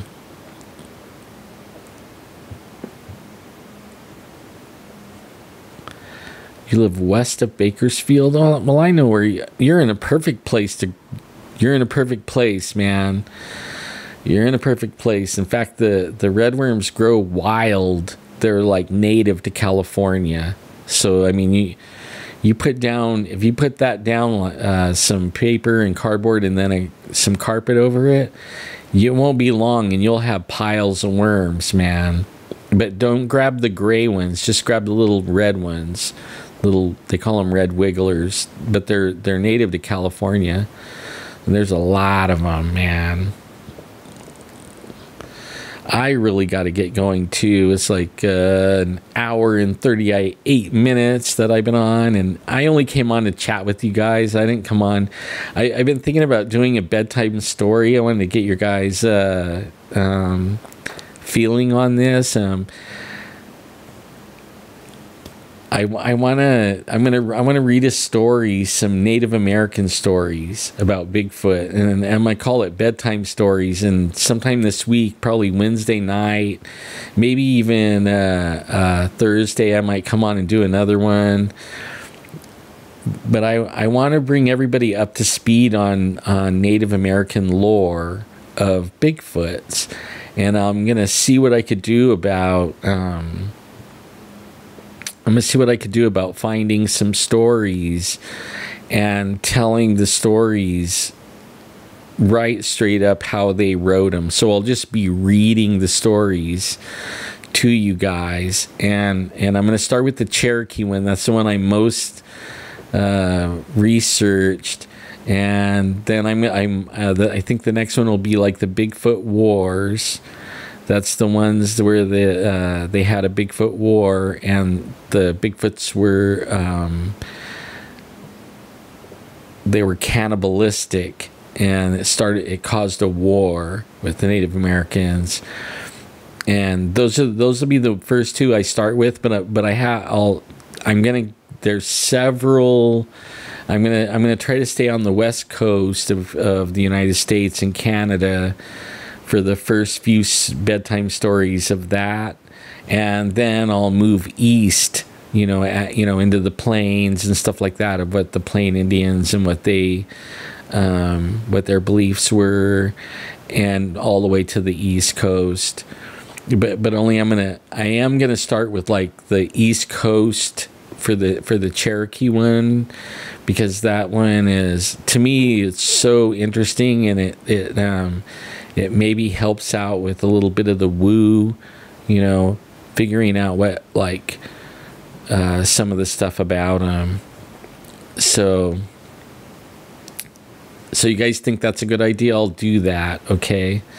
And I'm gonna call it bedtime stories. I'm just gonna come on and do a bedtime story, and I might not run everything, like maybe just the microphone, and I'll just have the lights all low and all that stuff. Maybe I can put some Native American paintings behind me that my wife's grandpa has, that we have, and every time I'll switch it out. Like right now I have a dream catcher, and I'll put like different pictures, up, and maybe I can even take a picture and even put that in the thing. I don't know. I'm gonna play with it, but that's something I want to bring everyone up to, because I think there's a lot of people out there that they know little pieces of bits and pieces, because of TV will come on and say a little of this or a little of that, and people think they know the whole story just from what they hear on TV, and that's not the case. It's called editing. A lot of it gets edited out, so you don't know the whole story about what their name of it is, or their legends or myth and legend or whatever. So I want to bring everybody up to speed on what they really believe, what they really call it, what the real, I'm not going to say truth, because not even they say truth. They say legend or myth or legend. Some of them will say that, it's like truth, but every myth and legend has truth, okay? And a lot of it is probably all truth, and only maybe some of the wilder stories they put in it to scare or to change behaviors of their children or something like that, so they don't go running off in the hills or running off at night or something like that. But normally all of it is pretty much like right on the money. Like for instance, and I'm going to get off Bigfoot subject, but I don't think I'm getting off the Bigfoot subject real far. But the giants, the Nephilim, the ones that live pre-flood, okay, I have a feeling they're related to the Bigfoot somehow. But only these were the titans, okay? Like, if you go read about Thor and all the gods, you know, these gods, they were real, okay? And even though everybody says Greek mythology or whatever they want to call it, there's truth to the Greek mythology. Like, if you really, really research it, I don't know why they call it mythology, tell you the truth, because there's so many writings, like Chinese, for the Chinese, they write some stuff that will blow you away, you know, like nobody knows about it. You really have to research to get the Chinese stories that are old, pre-flood even, and they even talk about the flood, right? I mean, that's the weird thing, is they talk about the flood. And the only reason I'm even mentioning this is that would be considered mythology, right?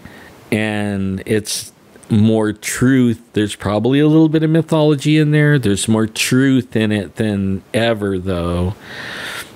That's the same when you go with Bigfoots.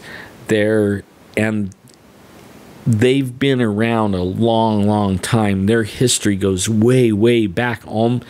It might even go all the way back to the flood, okay? Like, it might be more than what people think it is. I mean, I'm not kidding. And I only think that because I've been doing this, like, since 1980s, you know, mid-80s, 87, reading everything I can about Bigfoot. After I saw Bigfoot in 87, I've been, like, hot on the trail of the Bigfoot. And that means reading every book. Like, I have a box of books in here that would blow you guys away. I mean, it's a box of books just on Bigfoot and native legends and all that, and everybody. I mean, I have them all. John Bindernagel, everybody that wrote a book, you know. I even to this day, I even have Ron Moorhead's book, the Quantum book, Quantum Bigfoot. I mean, like, I read everything. And then, you know, because of my God run-ins, dying and voices, you know, you guys are gonna think I'm crazy, but voices and, you know, run-ins with God and healings, like absolute broken bone, and then one day later not broken, okay? And watching the lady's eyes grow back in her head, that I watched her eyes go away. It took months for her eyes to fade away and go away and actually, like, dry up. And then get prayed for and then watch them all grow back, okay? Like, so it gets me on really reading a lot of books and researching. The internet helped, but only the libraries are good. Like, what's cool about libraries, a lot of people don't know. And now you can go in the library online, and you could read books and stuff like that online that they've scanned or whatever. I mean, it's cool. And you could even reserve books that you can't read online, and you could go to the library and pick them up from all around, right? Libraries swap books and stuff like that. So, I mean, I've read a lot of stuff, and I want to bring everybody up to speed on the Native American legends and myths and what I think might be mostly truths on the Bigfoot. So I'll do that for you guys, and we'll talk about this, you know, about, like, after the story, you know, I'll go in chat and we'll chat about it, about what I read about the Native American thing, get what you guys feel about it and stuff like that. And I guess that's about all I got for tonight. That's what I wanted to do. That's hopefully you guys enjoy that. And then I'm gonna be out. Like I want to let everybody know that I'm gonna be going live. I'm gonna try to do it on YouTube and not Facebook, because I know a lot of you are not my Facebook friend, and so I'm not sure how good that I can go. I can use my I have new cell service, and it's a lot better service than I had before. So, and the camera is a little bit better, you know, even though it is still like I watch people go out with really, you know, $800 phones and do live, and it doesn't look that great. You know what I mean? Like, just cell phones just aren't that great. I'm sorry, it just isn't good enough, you know. But only I have some good cameras, and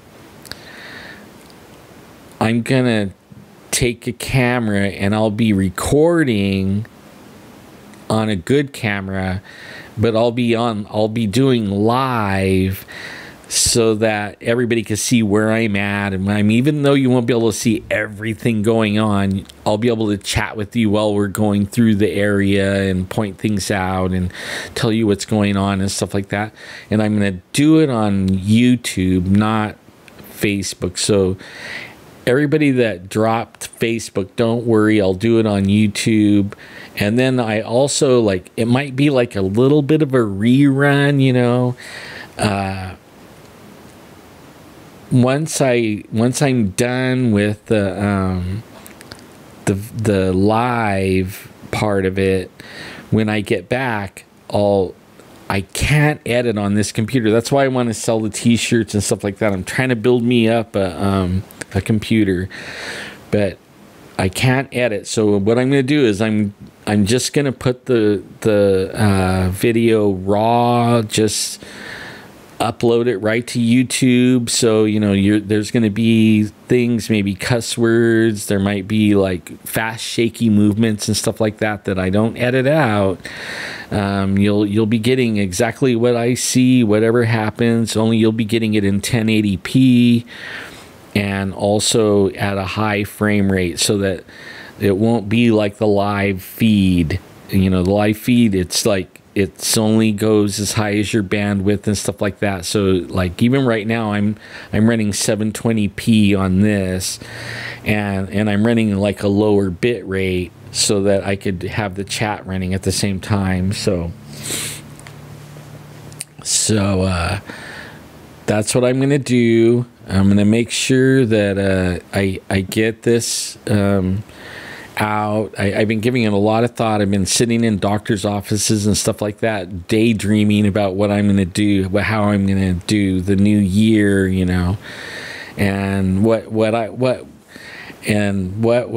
if I was you guys and I was in chat, what would I want to see or hear, you know, and that's what gave me the ideas about coming up with the Native American lore. And also going live. I mean, I watched a few live things. I watched this guy in Washington do a live. Yeah, man, sorry, but if the Bigfoot jumps out or throws something and it barely misses me, you will hear, or screams so loud that it shakes us up, you will hear cuss words. You know, I'm sorry, but yeah. There'll be some cussing going on, and I just can't help it. Yeah, I think it's funny.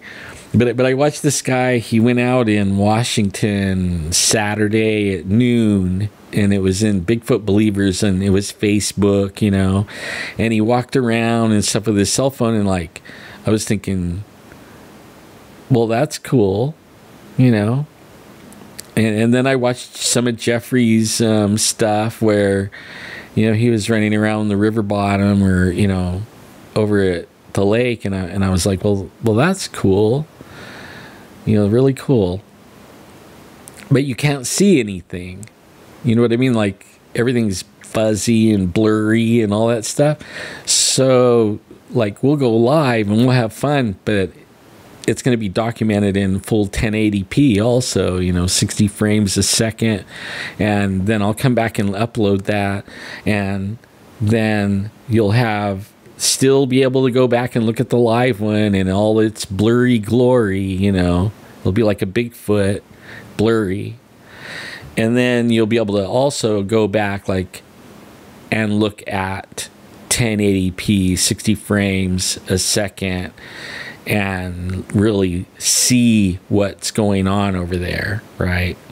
And I'm probably not going to use the zoom very much. I'm just going to leave it on a wide angle, maybe just zoomed in a little teeny bit, and leave it on autofocus and stuff like that. And just so because if I'm trying to do both at the same time, I can only run one or the other with my hands. So I'll be carrying both. So I'm not going to be able to do the controls on all of it. So they'll be like going live, but also whatever the phone sees, the camera will see. Yeah, it would be fun. 41 people. It probably won't kill my bandwidth. 41 people. Anything more than that? No, I'm just kidding. Yeah.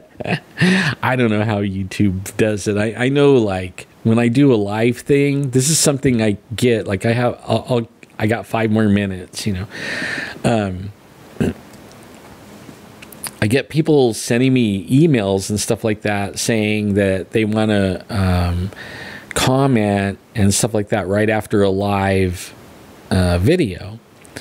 But only YouTube, they do this thing like right after it goes off of the live, it processes it. And sometimes it could be like an hour before the video, like even when you turn the video on, it might start in the middle of the video. And it's aggravating, you know what I mean? But only they're processing it. If you wait a little while and you go back, the beginning will be there. The whole video will be there. And you'll be able to comment and this and that. Like I usually have to wait about an hour before I can comment the chat. But I do lose some of the chat. The chat, like right now I'm at an hour and 56 minutes. The first hour of chat, it's gone. If I would have thought, I don't know where I can put it, because anywhere I save it messes up the format of the chat. So the only way that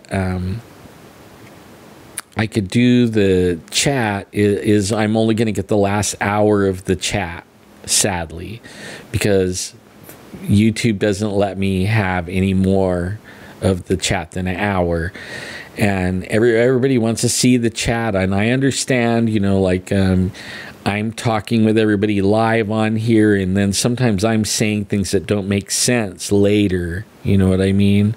Because there's no chat there. But right now it makes sense because you're reading the chat and you're listening to me, so it makes sense. But later it might not make sense, and I try to be mindful of that when I'm talking with everybody on the chat, because I'll try to read what the chat is and say it out loud, you know, and that way it makes sense, you know, even later, you know, days later, it'll still make sense, you know. And then I'll at least put the last hour of the chat in the comments. And I usually have to break that into 2 pieces too, because it doesn't hold, you know, it doesn't allow me to put the whole thing. Yeah, they're squatching me, huh? Because we're in the squatching zone. That's so cool.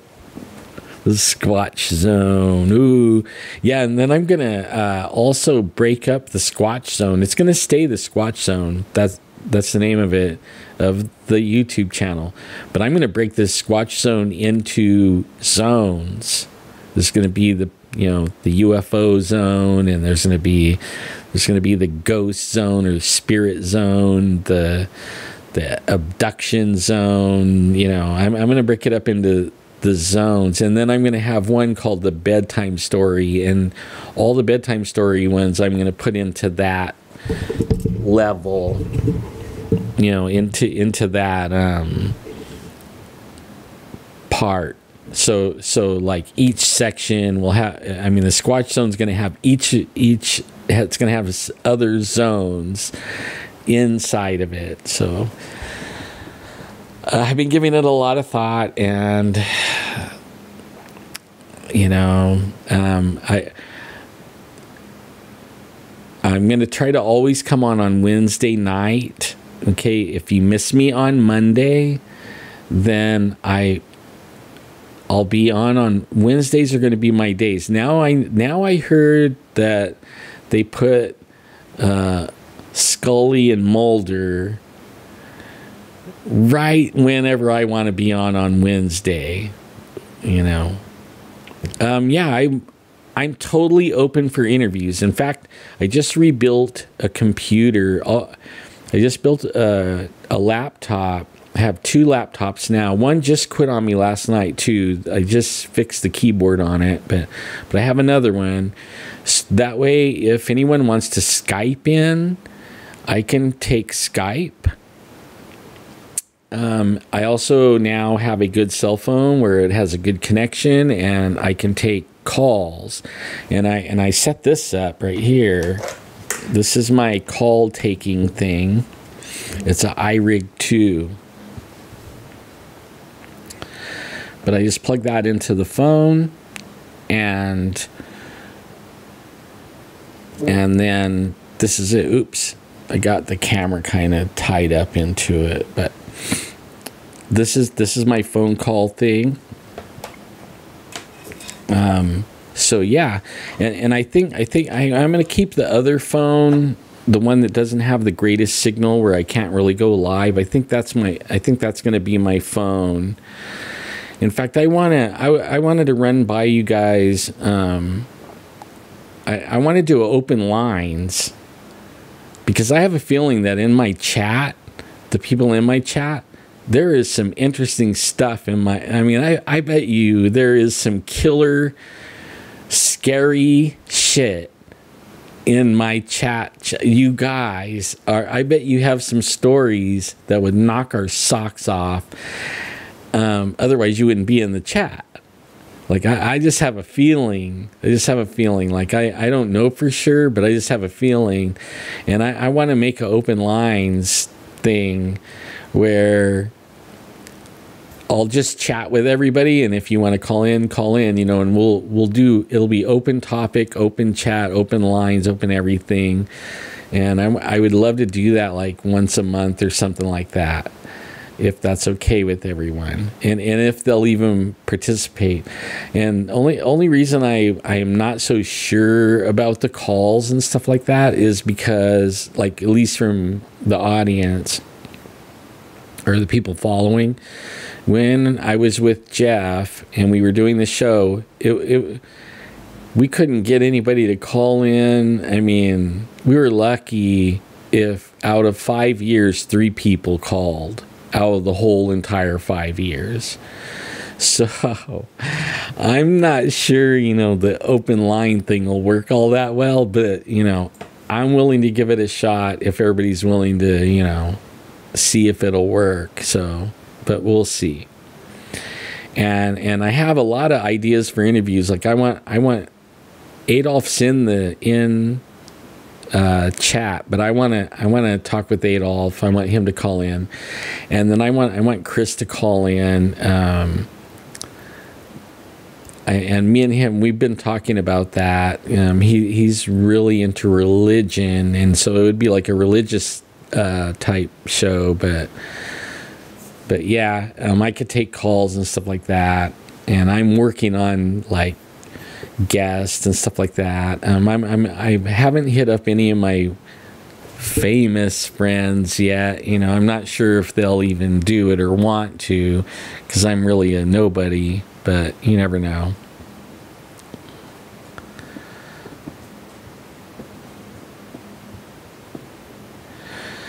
Jeff won't never pay the way. right now for Jeff, he's in heaven because he doesn't have to go anywhere. All he has to do is drive 10 minutes, and Bigfoot are right here, out 10 minutes out. 10 minutes from my house, too.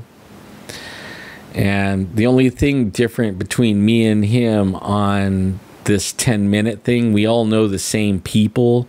But he has their phone numbers and I don't. You know, he has a way of contacting them. If I want to get a hold of them, I have to drive out there and knock on their door and get permission. So right now he's in heaven because he doesn't have to drive 3 hours anymore. That's where we used to. And he only has to drive 10 minutes and there's Bigfoot. And that's cool and everything.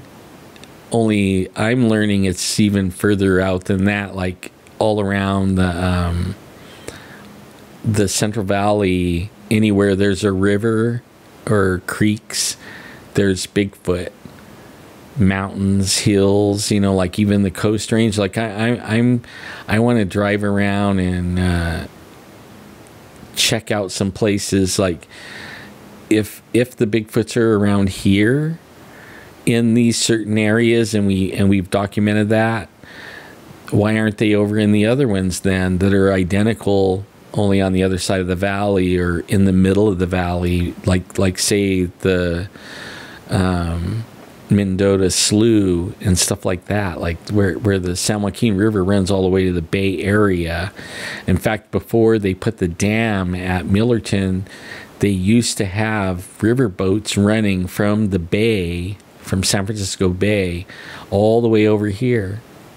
And the tribes that lived on each side of the river, there was actually one tribe that in the springtime, when the river was a mile wide, they would carry people across the river, swim across and carry people across the river that couldn't swim. They weren't strong swimmers, so other tribes would trade with them for getting across the river. So one tribe that was their job, or their business was swimming people across the river. It's an interesting thing, you know.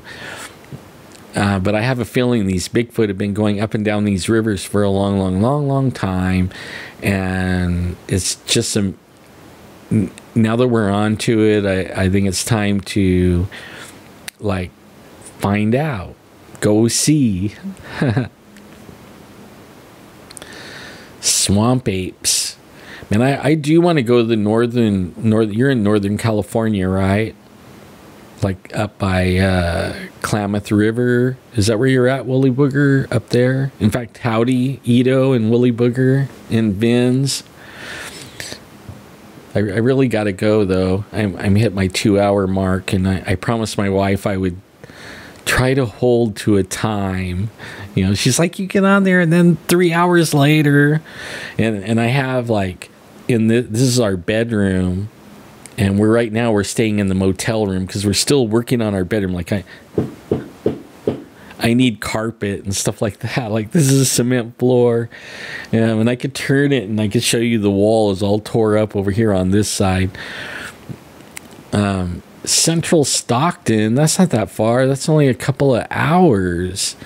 Huh. So you're going up by, say, Tahoe? Is that where you're going?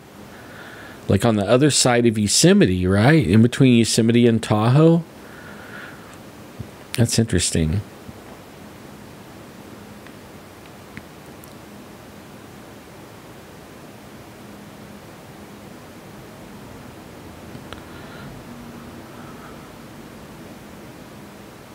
Highway 4. Man, there's some casinos I used to deal with over there. The Black Oak Casino, and man, there was another one. It has a hotel now, I think, but it was like one of the first casinos up in the area over there. Can't remember. But I know I went to the Black Oak Casino, and they had a big tree in the middle of it. It's kind of off the beaten path. And I was thinking there was a lot of, I felt like I was in Bigfoot world right there, man. Well, anyways, you guys have a really good evening. I will get my shit together, and for Wednesday night, 49, that's by on the other side of Mariposa, huh? No, you're way over there. Yeah.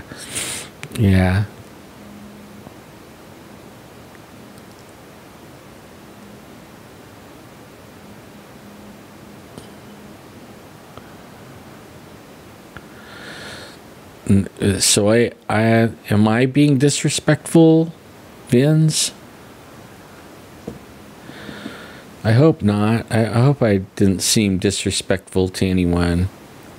I love you guys. I pray for all of you guys in the chat. That sometimes makes people mad, though, but I still do, and I still will. I can't help it.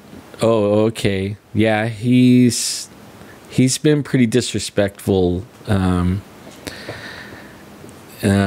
know, but only, you know what? It's okay. It's all right. He's going to do his own thing, and I'm going to do my own thing, and I'm going to have a whole bunch of fun, and he's going to have a whole bunch of fun, and I don't really have, like, anything. I'm not going to talk bad about him. The only thing is I was with him for a long time, so we share a lot of history for the last, 7 years or so.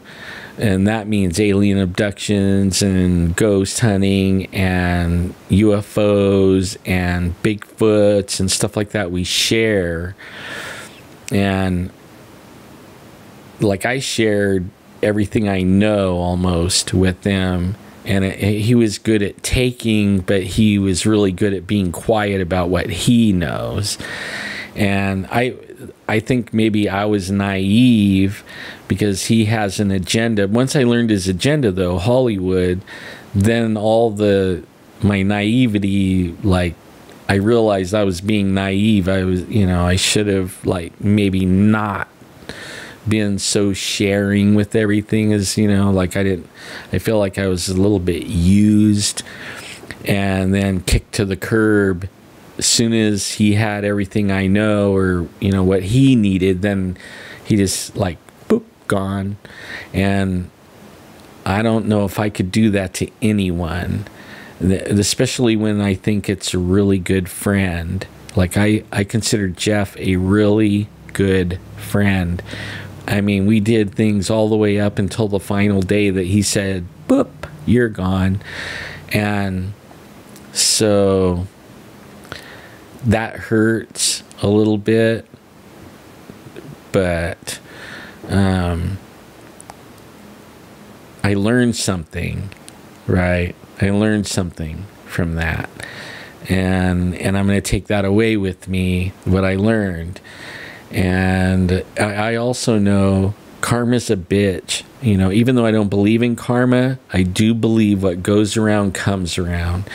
And if you're the type of person that uses and abuses people and you take what you need and want and then throw the rest of it away, or kick it to the curb, that might be coming your way, Even though you think you might be a good person and everything, because all you could think of is you know what I mean? Like, everyone else doesn't really matter in the world, but you matter.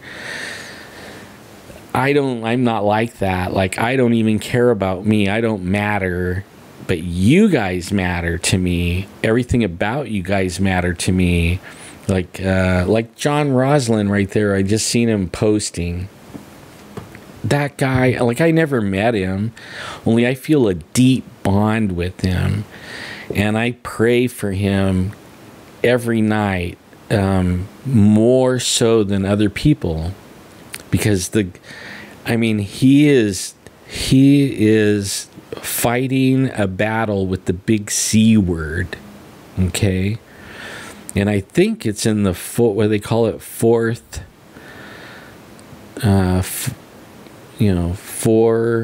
what was it, stage, 4th stage or something like that. Like, so I mean, like, only I say the big C that is attacking John Roslin, die. It has to die. It can't live. John lives. Cancer, die in Jesus' name. So I mean, like, that's how I pray, and I pray for all of you guys like that, all of you, and even more for the ones that I know have afflictions that are, you know, after him. Like I have a friend in the hospital right now that lost half of his lung, and you know, I pray, only I don't pray like regular people. Like, normally when you hear people pray, they're like, oh God, if it's your will, you know, could you heal whoever? Like, I'm not that way. God gave us power and authority in his name. He died for us so that we could have this power and authority. He gave us authority over all things under him. So that means everything.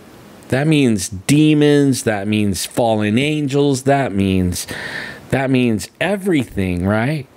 A to Z, Alpha to Omega, or whatever. So cancer in John, die in Jesus' name. It has to die in Jesus' name.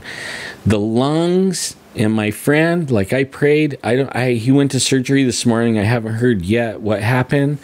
Only I prayed, they don't find nothing, right? When they open him up, or if they did an x-ray or whatever, they don't find anything that it will take his lung. That when they open him up, he has both lungs still right now, both lungs in Jesus' name. And that is how I roll. And then people can hate me. You know, I know, like, sometimes I get hate mail when I start talking about that. And then, like, I don't care. You know what? I really don't care. All I know is I see results. When I see results when I pray like that. I don't see results when I see someone say, oh God, if it's your will, you know, like, what kind of power is that? It sounds like some kind of wet noodle or something, you know. Let's go beat that with a wet noodle. It doesn't work, right? Use your authority that he gave you. Command those things. And then in your own life, speak what you want in your world, right? If you run around and you're a negative person saying, and I'm not saying that I don't like negative people. I'm saying if you run around saying negative things all day, like, oh my God, if I would have did this, blah, blah, blah, blah, negative, negative, negative, negative, guess what? That's exactly what you're creating in your life. Negative, negative, negative. It's going to be negative. It'll always be negative because that's what you're creating, you know, with your words. Like I told the cancer to die with my words, right? I didn't go over there with a knife or a gun and shoot it. I said it with my words. So now it has to die. I believe it. It has to, okay? The cancer has to die. I also create what happens in my world. Like, I have, everything's going good. When bad things happen, I don't really talk about it too much. The only one that gets me is my health. And it gets me down, but I'm not out. I have every reason to go lay in my bed and not get back out of it. I could stay there. In fact, I have wheelchairs sitting in my living room.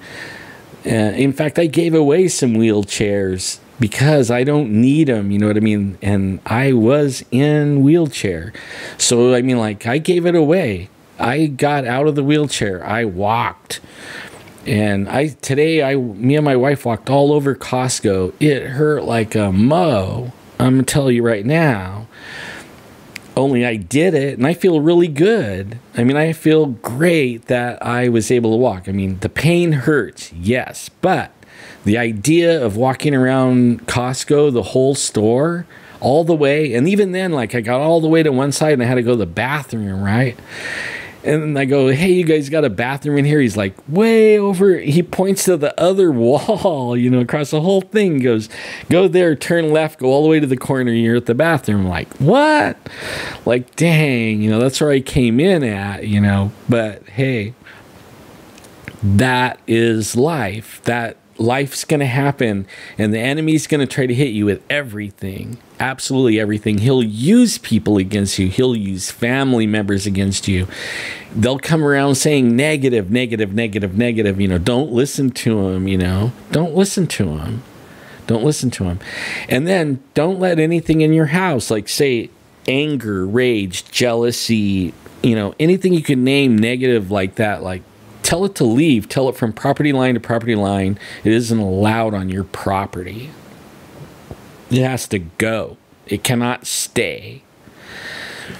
But anyways, I can't be preaching all night. I told my wife I was going to do it, and I was going to be in and out of here in 2 hours. Here it is already like 2 hours and 20 minutes. But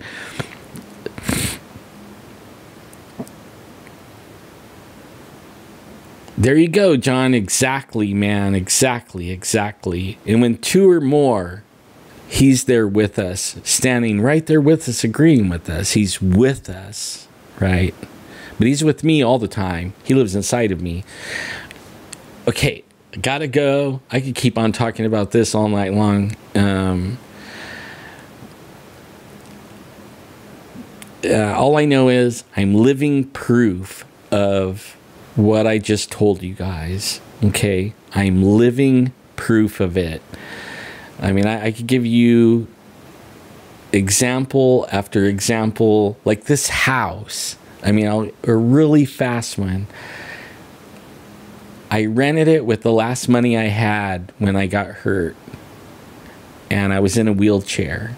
Okay.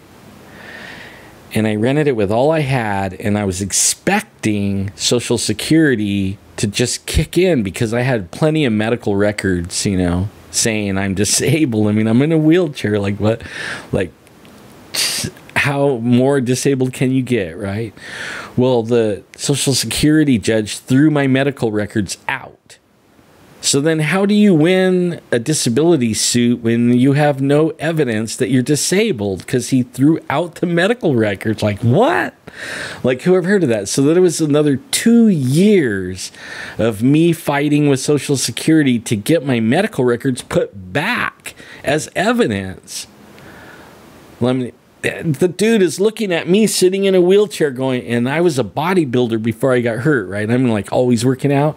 So that takes like, it takes a few years for all that to melt off of you. You know what I mean? Like if you have like 19-inch biceps, it took a long time to get 19-inch biceps. And then it doesn't just like go back to, you know, 9 inches like overnight. So like when I went in there, I'm looking like I'm ready to play football or something, and only I'm in a wheelchair with medical records backing up that I almost lost my right leg and the whole thing, right? The whole thing. Well, I ran out of money. I rented this house for a few months. I ran out of money. I lived here for 5 years. All I did was tell God, everything's in your hands. Everything. What I can't control, I am not going to worry about it. Okay. Like if the landlady wants to throw me out because I can't pay the rent, then God knows where he's going to put me, because I can't do anything, right? I have no job. I can't go out and hustle up any money. I'm messed up. So I put it in his hands. So 5 years I lived here without any income at all. I never went hungry. The internet never got shut off. I didn't get kicked out. I've been in this house 15 years now. And in the first 5, I didn't pay rent. But I paid up the rent when the Social Security finally gave up the money and put me on Social Security. So I'm saying I'm living proof. I walk the walk. I don't just talk the talk. I walk the walk. every single day. And I'm glad I can say walk and not roll. You know what I mean? I could be still rolling everywhere, but I'm not. I'm walking. I'm walking. Anyways, I love you guys. I gotta go. I know I could go on and on and on, but you guys are great. Good night, everyone. And I love you guys. No problem, man. No problem at all. You're actually dead on Jeffy Potatoes. I wish I could show you guys this video. Somebody did a spoof on him, and it is funny. But I mean, it's not funny, but it's funny. But with that, I will let you guys go. And good night, all. And you're in my prayers.